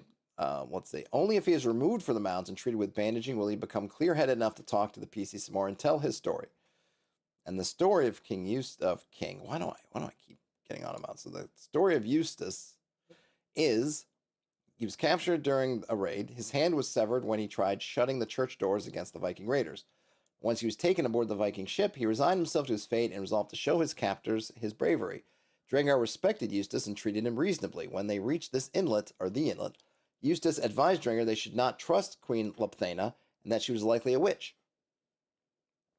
When the men were later attacked by whites, Eustace realized that they were vulnerable to silver, but his realization was too late, and he and the others were dragged into King Kolbacher's underground hall, where the whites left him to die. Okay, so he's got some piece of information which is useful, which is the... I'm going to use the highlighter instead. All right, we get this vulnerable to silver, which is great. I don't know how that was discovered. Is all this kind of chaos of battle, how you suddenly discover it's silver, it's silver. But sure, he's got that information for you. So that is good. So I don't know if you were to think about, well, how does this adventure meant to be? Like, how are we? What is the path? I guess it's supposed to be that you get to the thing, you get to the lodge, you talk to the queen, or she talks to you. She doesn't mention anything about whites or silver, but if you come down here through these tunnels, you get to Eustace, who will, if you help him out because he's unconscious, silver. You get silver. Brian says this whole thing is much more mysterious and slow burny than they would have thought. Well, there you go. And I like the slow burn. I like the slow burn aspect of it. I do wonder a little bit. It's not a big deal, because I think I have a feeling a lot of folks will sort of have a pretty good base understanding of we'll see the barrows and things and get whites and get the silver stuff. But if they don't, this seems to be the one spot where you can get that information. The queen, if she even knows, is not going to... If she knows the connection between her husband's state, which they seem to indicate that she's kind of cuckoo, and she doesn't really get the silver aspect, she's probably not going to tell you. So this is the one spot where you're getting it. I don't know, if it's one of those kind of clue things where, okay, you need to give more clues and you're not going to get it. But anyway, so here we go. We're even more of getting this kind of key information, right? So they have to treat him well. Whoops. And then he will give them some info. Number one, they are vulnerable to silver. So here we go. So this is from his background. He suspected this from his reading while a churchman, but tested it when he pressed his silver cross into the arm of one of the whites. All right, so at least we now have an understanding of, and maybe this is why he was dropped here. Okay, it is. It's just now we have to kind of we're getting the information dribs and drabs. So he pressed his silver cross into one of the arms of the whites, and the creature was repelled and stopped strangling and dropped him. Hence, as Terrence noted, the light strangling instead of the complete strangling. Okay. So I kind of think, why not just us as the GMs? We don't need for whatever reason. There is literally a reason that he's here, which is because the white was strangling him as he's losing consciousness. He took his cross and pressed it into the flesh, and it was repelled by it. That's why he's left here. So I don't know. I just feel like don't give me for whatever reason and then do it. This is GM info, so either just say he was left here to die or whatever. Don't need to keep me hanging. Vince says written like a story. Yeah, it is a bit. He knows they can possess a dying man's body and bring it to life again with unholy purposes. It is like a dark soul possesses the dying man, murdering him twice once more. That's kind of I like that. That's nice. That's a nice touch. And then if asked about the origin of the whites, he suspects that their king ate from the meat of Serimnir, a mythical creature reserved for the warriors of Valhalla. Why would an English vicar know about that? I don't know. That seems like a very un-English vicaring thing to know. He recalls or gestures to the image painted like above the fireplace. While he doesn't believe in Val, he does think that the strange animal could have poisoned the man or caused him in some other way to become cursed by God. I mean, this is that's a stretch. Boy, that's a stretch. While he doesn't know if Draengr is alive, he recently heard some of his men screaming from deeper in the mountains. He assumes that they are being kept hostage by the whites for some dark and unholy purpose. All right, that's cool. So So how long has he been just sort of bleeding out or whatever? Not sure. Okay, man, that's a stretch and a half. I mean, I think you can run with it because the party's not likely to look too deeply into it. But boy, you know, I saw that even though I'm an English vicar and therefore have very little background in Viking beliefs, I recognize that picture above the mantelpiece as a Viking mythological creature. And if this guy who lived before my time, or certainly have no idea who they are, he happened to have found that mythical creature in these woods and also ate from it, it goes to reason that that might have cursed him. Like, man, that's all. Well, you were digging deep. For someone who just joined this Viking band, you are digging way deep into Viking lore. And it is good, but I'd find another way to parse information out because I think it's cool, this connection, but I just don't think this is the way to get to it. Or it's just a very unorthodox way of getting this bit of information.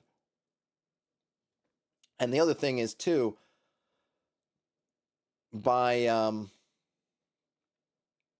so you're putting a lot.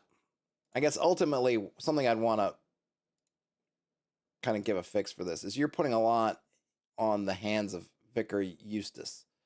Now, there does not seem to be wandering creatures. So I can only presume that there's no chance that you're going to get to Vicar Eustace and there's going to be some whites or anything going on. Also, notice in this instance, the author is not putting any kind of checks in front of it, right? You have a strength check to get into the bay without scratching up your boat.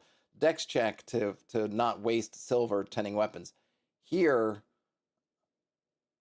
if tended to, we're not making any checks because it's kind of vitally important that you get to Vicar Eustace. So what I'm wondering here is why put Vicar Eustace down here where you're, because the thing is possible, and I don't think you need to necessarily eliminate this completely. Part of just playing the game is playing the game. But if we come back over here, you can see that there's, you can get through here. So Vicar Eustace is somewhere in here. That's where Vicar Eustace is. But don't forget, you can enter through here. You can enter through here. You can enter through here if you dig, if you decide to kind of dig that way. So if you don't come in this way, you're not going to see Eustace until you may already have been encountering any of these other things. Now, it's not an impossible task because you can still kill them. It's just that you're doing half damage and they're not completely killed. But it seems to me that it's really important to get this information from Eustace, right? So my thing would be, really the expected way you're getting to the lodge is a track. And remember, they didn't give it to, but there's a trail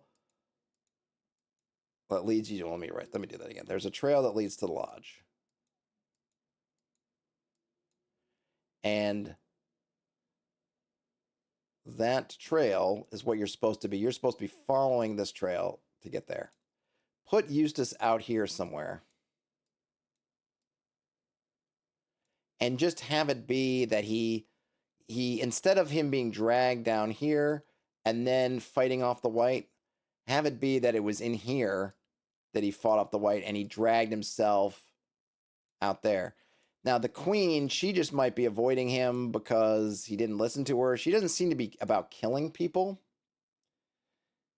She just seems to be about, give my husband his due or whatever. Like, she's not, she's defensive. She will defend herself. She's not attacking anybody. But it could also be that because Eustace is brandishing his cross, right? He's got his cross, get behind me, Satan, get behind me. that she's just avoiding him. But by putting him here, the way the adventure's written, unless the party literally is like we get close to the lodge and then we decide to do some big circle, and then we see this on the entrances, so we just go directly in them, which is again still a possibility, but I think less likely. If they see a wounded guy who's alive, Sven can always be like, "It's Eustace," and go running over. Right, you can get this information, which can then help add a lot of context to everything else, and you have more of a chance then to absorb that context and deal with it. Like I said, I don't know if was how the original was set up and they're keeping with it, but I would probably move him over there where you can get to him, because he just knows you have a lot of information that's in one individual, and that one individual is kind of locked away. You might want to put him in the lodge just because, or I guess what you'd want to do is he's in the lodge, and then maybe he crawls out of the lodge at some point when the party's showing up. Because yes, I get that there are wolves and there are whites and there's whatever, and chances are maybe the whites aren't going to bother anymore, but the wolves don't care about your silver cross. It could just be one of those things that, like, you're there when he's there. The timing, isn't it coincidental, whatever, but I would put him there because that's a lot of information, and there's a chance that you could bypass that particular entrance. And in fact, as a player, I'm going, I could find a back door might be better than the front door. So it almost feels like, maybe I shouldn't go down there this way, since it seems to be the obvious way, and maybe they tried to block it for a reason. So therefore, don't go down. Anyway, I would just move them. Brian asks, is there any tension yet, like for real? Well, I think the timing, how much time you're taking is going to be important, because each night those whites are coming out. That might add some tension. But it is, I think the tension is really you going, when you're dropping down into these chambers. We do have some stat blocks for the servant whites and the elder whites. Let's see, so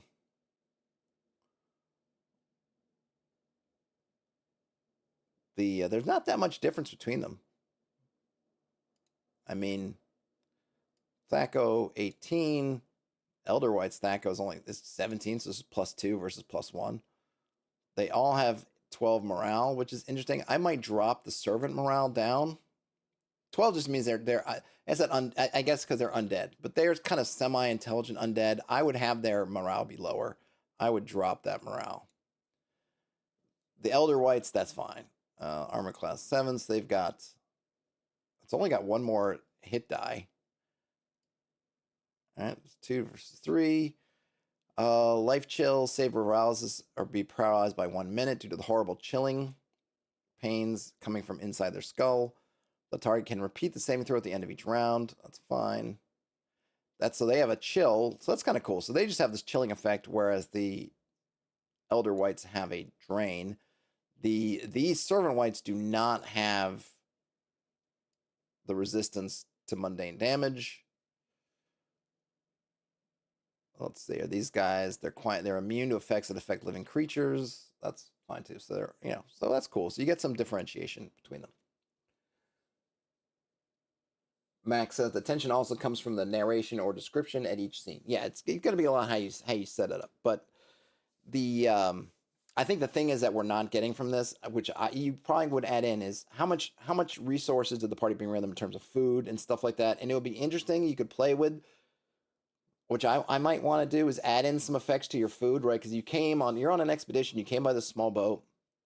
You might have so many days worth of rations. Are your rations going bad? Maybe your water is getting disgusting. You got that troll running around out there. They probably could do a better job of ramping up that feeling you have. And there's also that part that's maybe unspoken but implied, is that you're these Viking warriors. So you don't want to just run back to town. Like you're here to rescue him and get this thing. Running back to town, which is so many days away, whatever, means that you're kind of failing the mission. And the idea is, if you run back to town because you need a bigger boat and you want to do whatever, that's fine, but then you're not rescuing these guys. Like, the time is of the essence, so there's that kind of timeliness bit of it too. I think that you might want to play up. And I would think the idea, if you're there overnight and you're in that lodge, maybe all your stuff goes bad, which is another way of like thinking like, oh gosh, you're on the clock. Sharon says, whites, chill. Elder whites, Netflix and chill. Kind of. All right, so now we have the soulless during this. I guess I'm not going to keep going back and forth, but we're just to have the different chambers. So the tunnels. Oh, I see. So Vicar Eustace is actually in one of these. He's not in the tunnels. He's in number 2. But like I said, I would move him out. But anyway, in the tunnels you have the dead. Then you have the soulless. 2 of Draengr's crew lie in this chamber. Our dead crew, their bodies are stone cold and torn with deep, bloodless claw marks. One man still clutches a fine hatchet in his hand, spattered with black blood and gristle. These corpses, however, are slowly being possessed by the spirits of the ancient dead. At a particular dramatic moment, both corpses will convulse and shake, perfectly in union with one another. So, Brian, you were wondering about tension, or at least some kind of dramatic whatever, so you got it. They will then lie still again for many more minutes before repeating the process. Seeing this occurrence will not frighten the heroes, but it might. You know, one thing I would want to play with is what Sven. You know, I would want to deal with what's happening with our man Sven, because this is stuff. He knows these guys. The crew is nobody to the players. But Sven knows them. And Sven is one of those folks. So you can have a lot of fun with what's happening with Sven during this. Sven can be a way of upping the ante. Does he go running, screaming? Does he cry? Does he break? Like, what does Sven do? Sven do. What does Sven, our man Sven, do? Then we have the worm. We'll see. If the body is left undisturbed, they will rise as white servants within the hour and join their brethren in the final burial mound. This chamber smells like damp, decomposing soil. Unlike the other mounds, the walls of this site are covered in thick, yellow, and hairy fungus. Finger-sized pink worms are nesting everywhere in the room. Gross. The unnatural worms have been filled with the same hatred of the living that the whites possess. Anyone who enters the room for more than a moment will cause a heap of these things to fall on the ceiling, from the ceiling atop them. You could avoid it through by save versus death. Is really save versus death the appropriate one? Maybe I would just do Dragon's Breath or something. Otherwise, they're covered in worms and struck in terror. So you're 30 rounds. That's a lot of rounds. 30 rounds. Now, granted, we're talking. Okay, so here's the thing, right? This is 3 turns, which is still a heck of a lot of time. Why? I don't know. So that's 3 exploration turns. Yes, max is 5.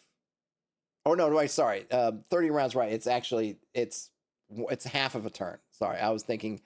Right. It's 1/2 of a turn.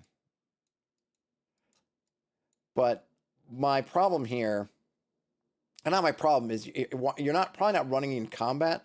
So just say 5 minutes. Or I would say maybe do, I don't know, just say a turn, 1 turn. Still a lot. 30 rounds just seems like a weird thing. The only way this makes sense to have it in rounds is if you think you're gonna have combat going on at the same time. But that's just a lot. Because if you're in combat, then you're telling somebody for 30 rounds. Like imagine you're running a combat sequence, or you're running this. I guess if let's say you're doing Shadow Dark, I guess, where you're constantly in sort of initiative order, and some poor player for 30 of these things has to be like, I'm running away. One, they're skipping out on the party because this is not that big of a space. So whoops. Oh, I see. Oh, I didn't notice that about that. Cool. So, you're running. You're like, oh, where are we? We're in the worm-ridden room, right? Which is interesting because it could also be the first room you get into. So you're in the worm-ridden room, and then let's say you're running Shadow Dark, and you get dropped on. So boom, here. Now you as a poor guy had to be like, all right, first round, I'm running away here. Then it's like, okay, how many? You can traverse. You can run a lap around this whole area. Just look at this and let's just do the turns. All right, round 1. Okay, sorry, round 0. All right. 1, 2, 3, 4, 5, 6, 7, 8, 9, 10, 11, 12, 13, I guess 14, 15, 16, 17, 18, 19, 20, 21, 22, let's just say 23, 24, 25, 26, 27, 28, 29, 30. I mean, you can do, you're running around the whole thing. It's just too much. 30 rounds. I know you want to give it, so just give them, get some damage, a condition. I think Mac had a nice idea. Freeze with fear, something. But 30 rounds is just way too. It's not even the length of time, because like Mac said, it's 5 minutes. I was thinking like 10-second rounds, but really you're talking, I mean, like a minute or something. But it's like it's 5 minutes. So in terms of exploration, it's a very manageable thing. But if you're doing rounds, it's just so long, just because it takes up so many. If you're, it's interminably long in terms of if you're running as combat. So just say a turn, which is 10 minutes, which is good. You're just, maybe you're screaming and people, whatever's happening, but just do it in one turn. Gosh, don't play that out in rounds. What is someone going to do for that long? It's please don't do it.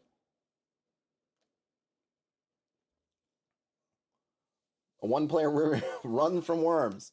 I mean, it's really, yeah, I mean, because it says specifically fleeing. So it's not even, by the book, it's not even like, oh, I'm supposed to be fleeing. So I would just change that. Don't flee for 30 rounds. One turn of just fear. And yeah, I would absolutely let the player, they can't act in a way that's, they can't do anything practical.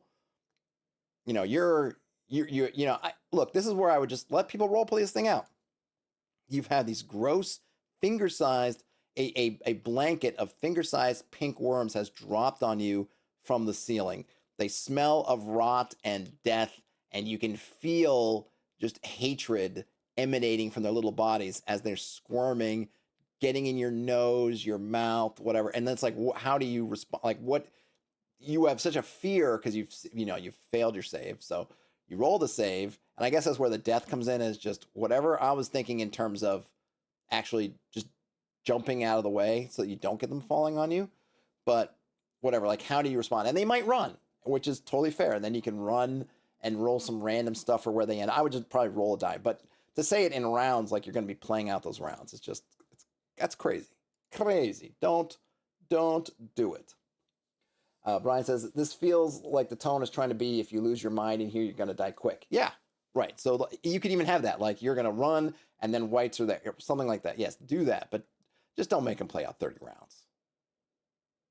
Something terrible happens. Let's move on.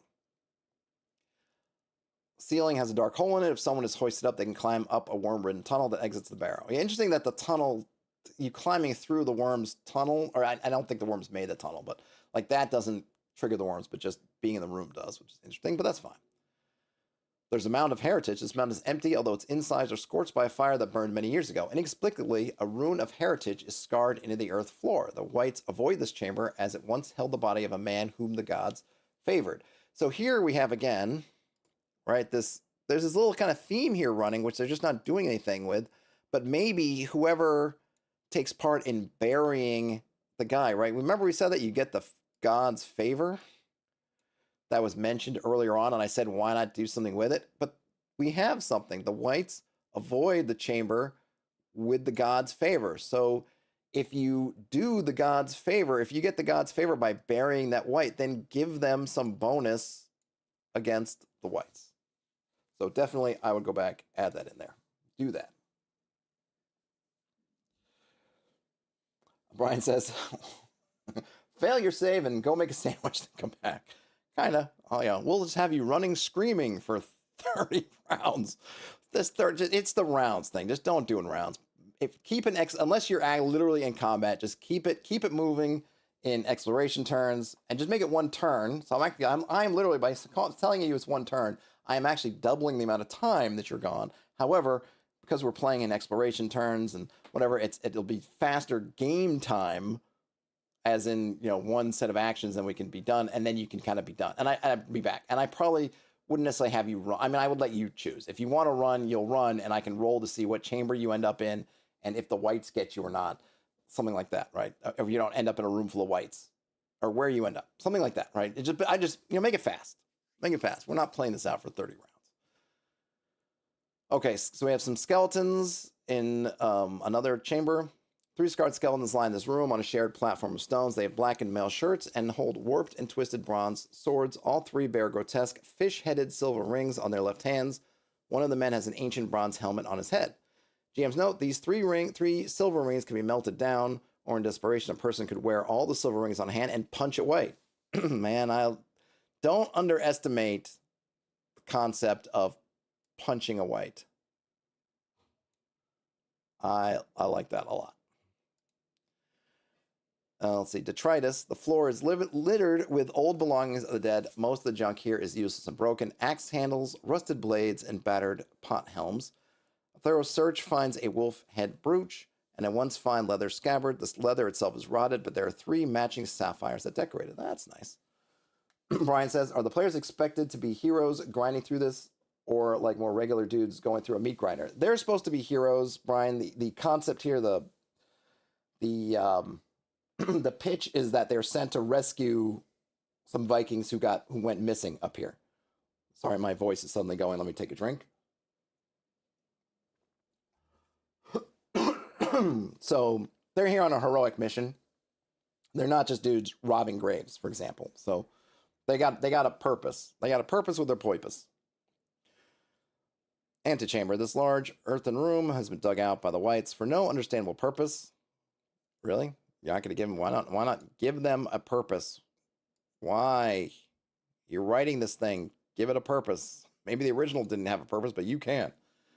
However, the barrows, servant whites are often found here, seemingly nervous to enter King Kolbacher's barrow without his permission. The PCs haven't made enough noise to capture the attention of the whites. Some servant whites inhabit this barrow. Around 1 per PC is a good number, keeping watch over King Kolbacher's in the adjacent barrow. The thing is, they've made no mention of anything like noise or wandering critters. So if you get all the way here and you're like, they haven't made enough noise, it's like, well, I mean, yeah, I'm on the GM, I can add it in, but there's been no, here's a table or here's a noise, something. So I feel like you could do us a solid, and if there is a thing about noise, which again, that's the thing with the worms falling on you, what do? You scream. That can be something, but, there's been no indication that the whites care anything at all about noise. So, I don't know. But fair. You make some noise, then maybe they've noticed you. Terrence said the whites love amateur mining. Sure, why not? It's their that they're stuck here all day, so why not do something? All right, King Kolbacher's chamber. The largest of the barrows belongs to King Kolbacher himself. The king was burned in a great funeral pyre with 3 of his greatest warriors before his barrow was erected above him.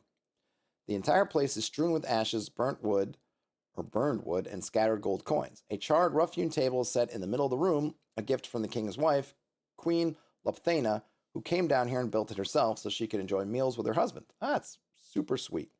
A nauseating carcass, gray and stringy, its shape vaguely like a boar, but with fins for feet, rots in the middle of the table. So here's that callback to what Eustace is talking about, and also the painting or whatever the thing is in the lodge. So there's that callback. So that's kind of what they ate that gave them this. So now we get that coming back. Okay, so let's see. We have just something about King Kolbacher. He's 7 hit dice, plus 3 to hit.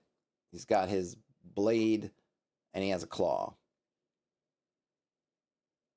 So in addition to being his blade, Djupurkalder, in addition to being a +1 sword, the sword is fused with the dead spirits of the barrow and constantly whispers to the one who wields it. This gives the wielder the sense of true north and signals danger. Sometimes. What the sword finds dangerous is not necessarily what the wielder might. That's kind of an intriguing. Well, that's an intriguing note. I like it. I have no idea what it means, but I would have fun with that. And then we have some notes about Kolbacher. He craved to taste the flesh of Sarimnir, the animal reserved for the warriors and gods of Valhalla. While he came to this inlet to find one, he never successfully hunted one. Instead, one was given to him by a mysterious hooded man who appeared at the inlet without explanation. Nonetheless, eating it poisoned him and his comrades, and he became a wight. Now Kolbacher has the same abilities as the other wights, except he has retained enough of his old memories to wield his prized sword. So there's one thing I noticed, I just thought about just now, which is interesting. So I like the hooded man.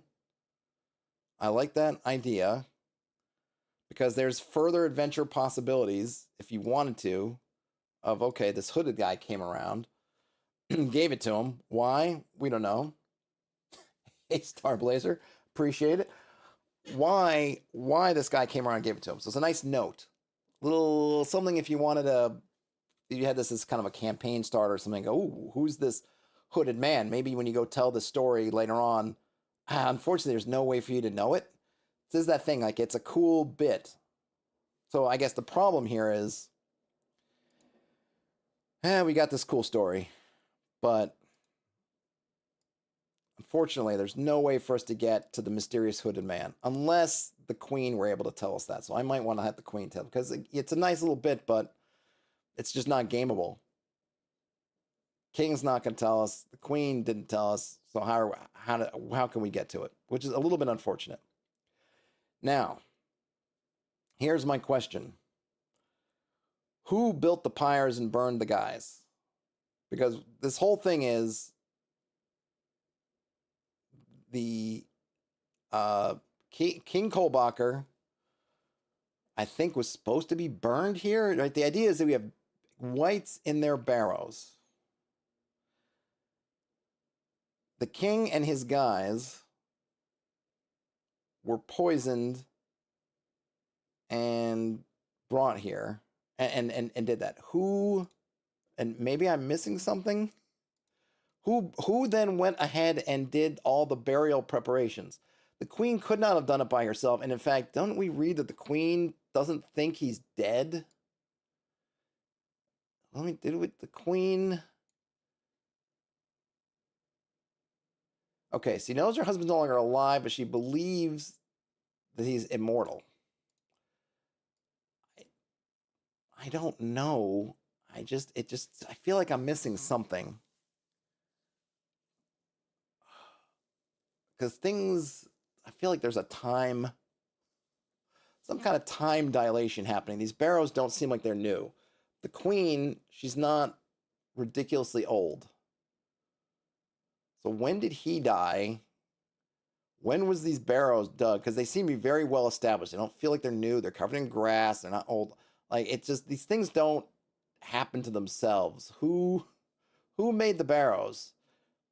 Were the barrows of somebody else? I don't think so. I think they're supposed to be the barrows of the guys, right? Because you have skeletons, right? Skeletons.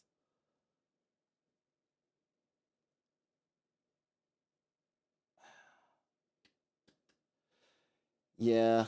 There's playing a little fast and loose. So we have skeletons. I guess they were burned. Is that why they're there's yeah, I don't know. I don't think it's a big deal. So I'll go on and say I don't think it's a big deal. I think you can work through it. But there's something where you go, okay, the king came, he ate the stuff. The stuff killed him and his men. And now he's a wight. Okay, great. The wife, who's still around, by herself, knows that her husband's not quite alive, but thinks he's immortal. So then why would you burn him and bury him and raise mounds over it? And how did you do that all by yourself? And how old are you? Because how long does it take for these mounds to get totally a little confusing here. I almost feel like if I were going to do this, I'd want to kind of rearrange this so that the mounds were there already. This was something that, I don't know. I'd have to, got to sort it out a little bit. Like there's in Lord of the Rings, there's some interesting about the barrow wights, that the barrows were built, these guys from the kingdom of, I think, is it one of the, not, I forget which kingdom it was, one of the kingdoms of the north. I don't know if it's Arnor or not one of the, because there's a whole history with Arnor and all this stuff. But anyway, one of those kingdoms, the warriors died in battle with the Witch King, and they were buried in the barrow mounds. And in fact, the reason why the barrow blade that they're able to use to take down the Witch King, it's got this power to it, is because it's really one of these cool connective things in Tolkien, right? That the blade was forged with this hatred of the Witch King. And so that's why it's like it's been infused with this kind of magic to take down. That's why it's able to help take down the Witch King, is because it was infused. It was made with this passion to destroy the Witch King. And so that kind of carries over and gives the blade this sort of ability. And then what happens is Sauron passed over as kind of in this sort of necromancer form, and then brought these evil spirits who then inhabited the barrow. So the barrow, you get the whites in the barrow because he brought in these evil spirits who then inhabited the barrows, and maybe they inhabited whatever's left of the bodies too, but they kind of came in. So it's not, so you kind of see this relationship. In this case, you've got, okay, he comes, somebody gives him the fish thing, he eats it, he's turned into a white. Like, I'm down with it. But then if all him and all his guys, not his wife, ate the stuff, then who did the burying, the burning, and the mounding? Like, they were all whites. They didn't do it to themselves. There's a missing piece to it, because it's not his kingdom. So like, he didn't have other people here. It's like his private hunting lodge. So, and they're not like dead. I mean, they're dead. I mean, they're undead. So there's not like they were ever not moving around. So they're probably not sitting still for this. So I'm not sure. I have no doubt though that this is more put together and stuff than the original, but there's some lodge. I mean, at least, and again, I'm not the all-seeing, all-knowing eye. So it could be that I'm missing something simple as to explains the setup. And I understand that what's happening here is someone's taken an adventure and trying to infuse it with more story and background and stuff. And I think in so doing, maybe this idea of like, well, the timetable just seems a little bit out of whack to me, but I could be missing. I'm talking about it. I'm probably making it into something bigger than it is. I think you play through this and it's kind of one of those things that you think afterwards and you're like, well, who actually, it reminds me of something in one of those movies, something you watch, or a TV show. Like sometimes they have some mysteries where there's a lot going on, and it's like later you go like, well, who did actually? There's a famous example of this. It's oh shoot, not the Maltese Falcon, another Humphrey Bogart movie. Why am I forgetting which one it's called? The Big Sleep. Is it The Big Sleep? It might be, where there's literally a character who gets killed, and there's so much going on and so many people getting killed, and then, and kind of these conspiracies and who's dealing with whom and doing what. But at the end of it all, you kind of lose track of, it's the chauffeur. So it's pretty famous, actually, I think, in terms of movies. Of you watch The Big Sleep and you'll go through the whole thing, and there's a character who's a chauffeur, and the chauffeur gets killed off. I mean, I don't know, how old is that movie now? Whatever. Spoilers on The Big Sleep from 1940 or 41 or whatever it is. The chauffeur, there's a chauffeur character, and they die. And this happens in the course of the movie, and there's all these things going on. It's a really good movie too, and like Bacall and Bogart, you can really see their chemistry and stuff. It's fun. And it's a film noir, and okay, and you get to the movie, and all this stuff's going on, and go blam, and then you could think about it afterwards. You go, well, who killed the chauffeur?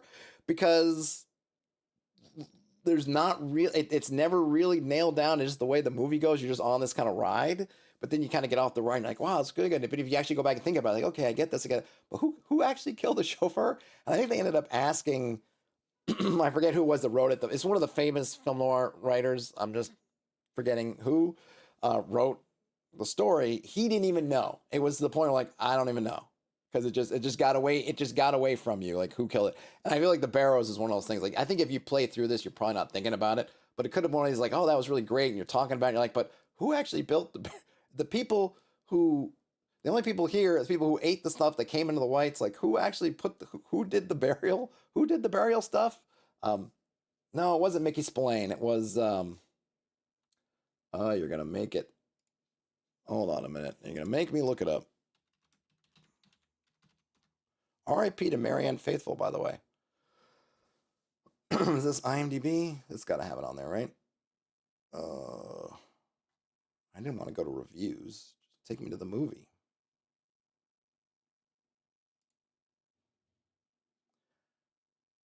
William Faulkner wrote the screenplay. Who wrote the story? From the Raymond Chandler. Yeah, so Raymond Chandler, William Faulkner. I mean, these are big time writers, and yeah.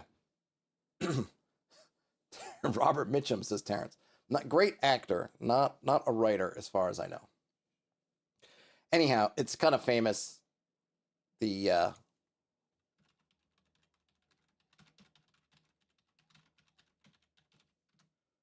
see if it pops up.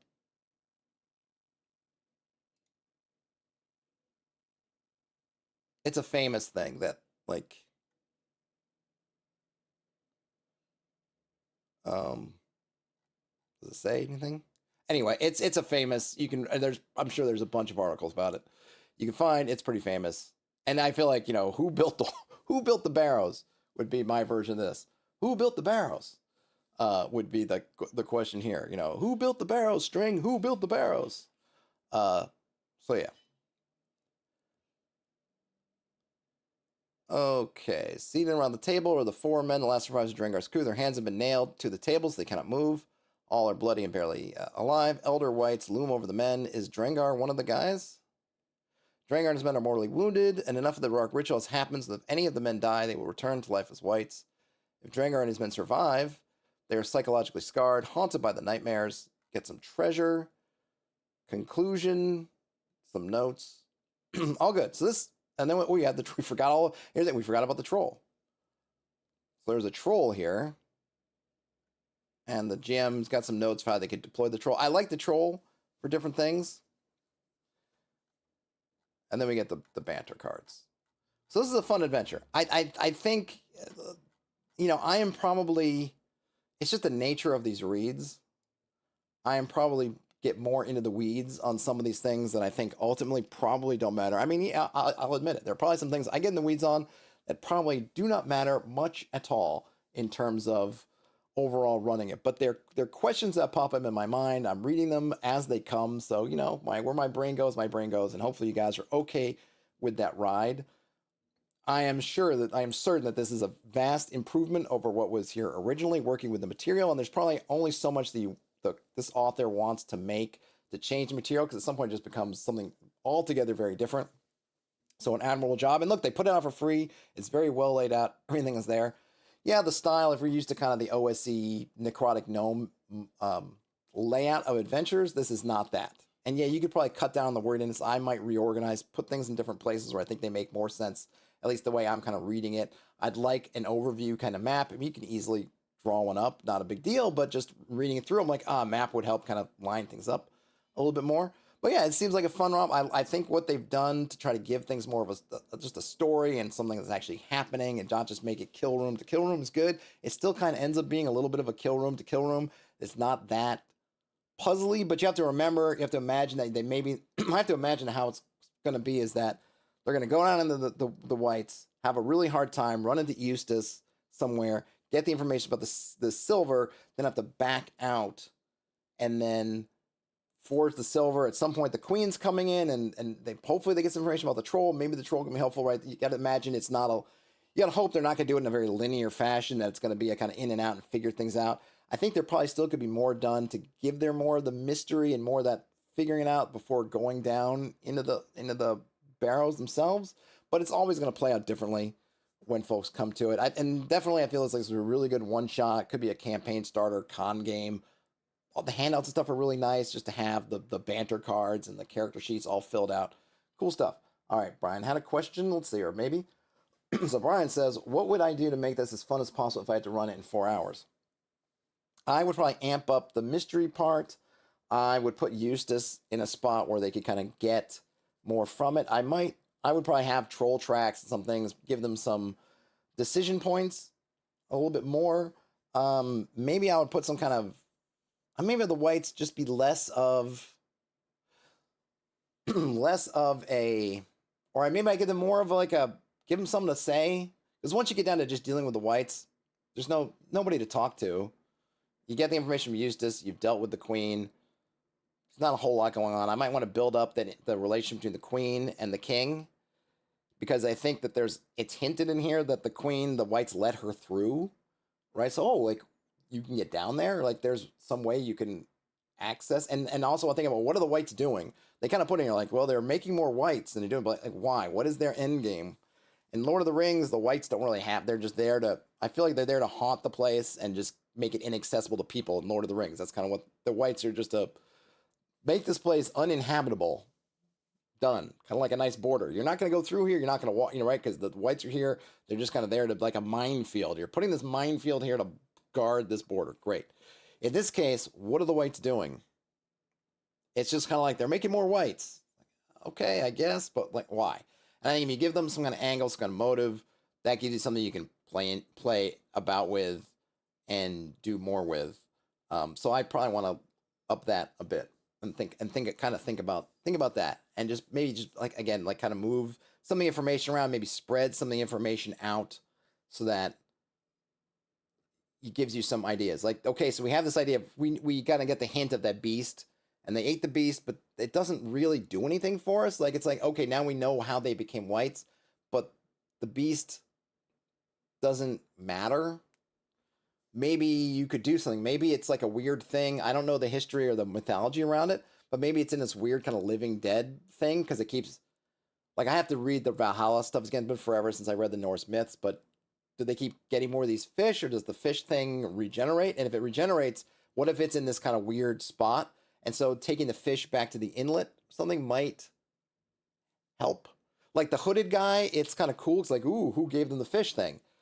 But it might be better to say, like, they got the fish thing and it's doing something they didn't want. And if you could get the fish thing back to the sea, it might stop or do something. So I probably want to maybe play with that.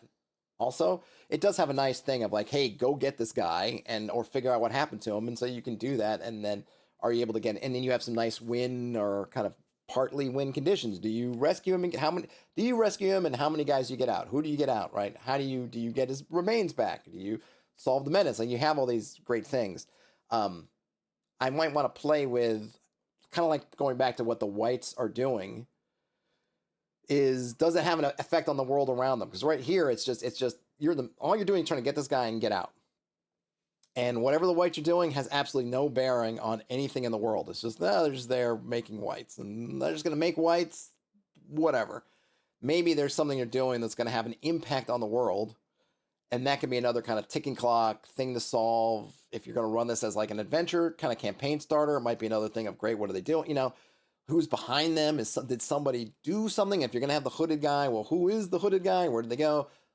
I would just kind of play up on that stuff. For the one-shot purposes, it's more just kind of almost that scoring. How much are you able to solve with this mystery? And that kind of is how well you did on it. And then if it was going to be something else, kind of build it up. So that's probably the kind of thing I would do. Vince says, it's still pretty cool so long as you read through it all first. Yes, always read through it. Always read through it first. This is definitely not one that I would probably want to jump into. You could, but I feel like, especially with some things being unclear, like I said, part of that organizational thing is if you're just playing it, if you're just reading it for the first time as you're playing it, especially the way some of the stuff at the beginning is organized, I just feel like you're going to miss things and then it might be too late to go back, or you have to retcon and say, oh no, wait a minute, the queen was supposed to do this, and I didn't know about it because it wasn't there. So, whatever kind of thing. So yes, read through it, read through it first. Whew. All right. Well, that was fun. That was fun. And thanks a bunch just to the creators just for making this available. Where are you? Here you are. I got to back up. Back up. Nope. Did I do it in a different window? Any case, was it One Shot Adventures? Who is it? Oh, I don't. How did I lose my back button? Any case, it's in the show notes. Thanks so much to those folks for putting this together and sharing it with the world. I think it's One Shot Adventures. Actually, I think it says at the beginning of the book. Hold on a minute. Yep. One Shot Adventures. Thanks for hanging out with me during this read. It's free, and it's for a few different systems. So if you want to run in Call of Cthulhu, Medieval, they've got their Dark Ages. They've got that. They got it for GURPS. They got it for 5e, and they got it for Old School Essentials. So pretty much you got everything covered. I'm surprised, since they say on the blog post that they love DCC, they didn't kind of DCC it up, because I feel like it would probably make a really cool kind of fun. I mean, a funnel. Heck, you could turn this into a funnel where you're part of Draengr Thar's original crew that gets on this spot and has to survive. Would be a lot of fun too. So, and yes, and it's got VTT stuff. So just shout out to them and kudos and thanks for just making this available. And print friendly versions. Yep, as Mac mentioned, they got it all covered. Whew. All right, that was a longer one, but I'm 2 hours and change, but we got her done. Have a great weekend. Oh, I guess as a note, I know that besides folks who are in here already, folks who might find this later will probably not make it this far, but I'm going to be out of town next week, starting on Tuesday. I'm going to try to line up a couple of videos, but if it's light on the channel and just in social media from me in general, it's because I'm out of town. Going to be going to a destination wedding in the Caribbees, so I'll be out of pocket for a stretch, but I'll be back. Anywho, have a great rest of your day, night, whenever you end up watching or listening to this. Game on, everybody. Talk to you.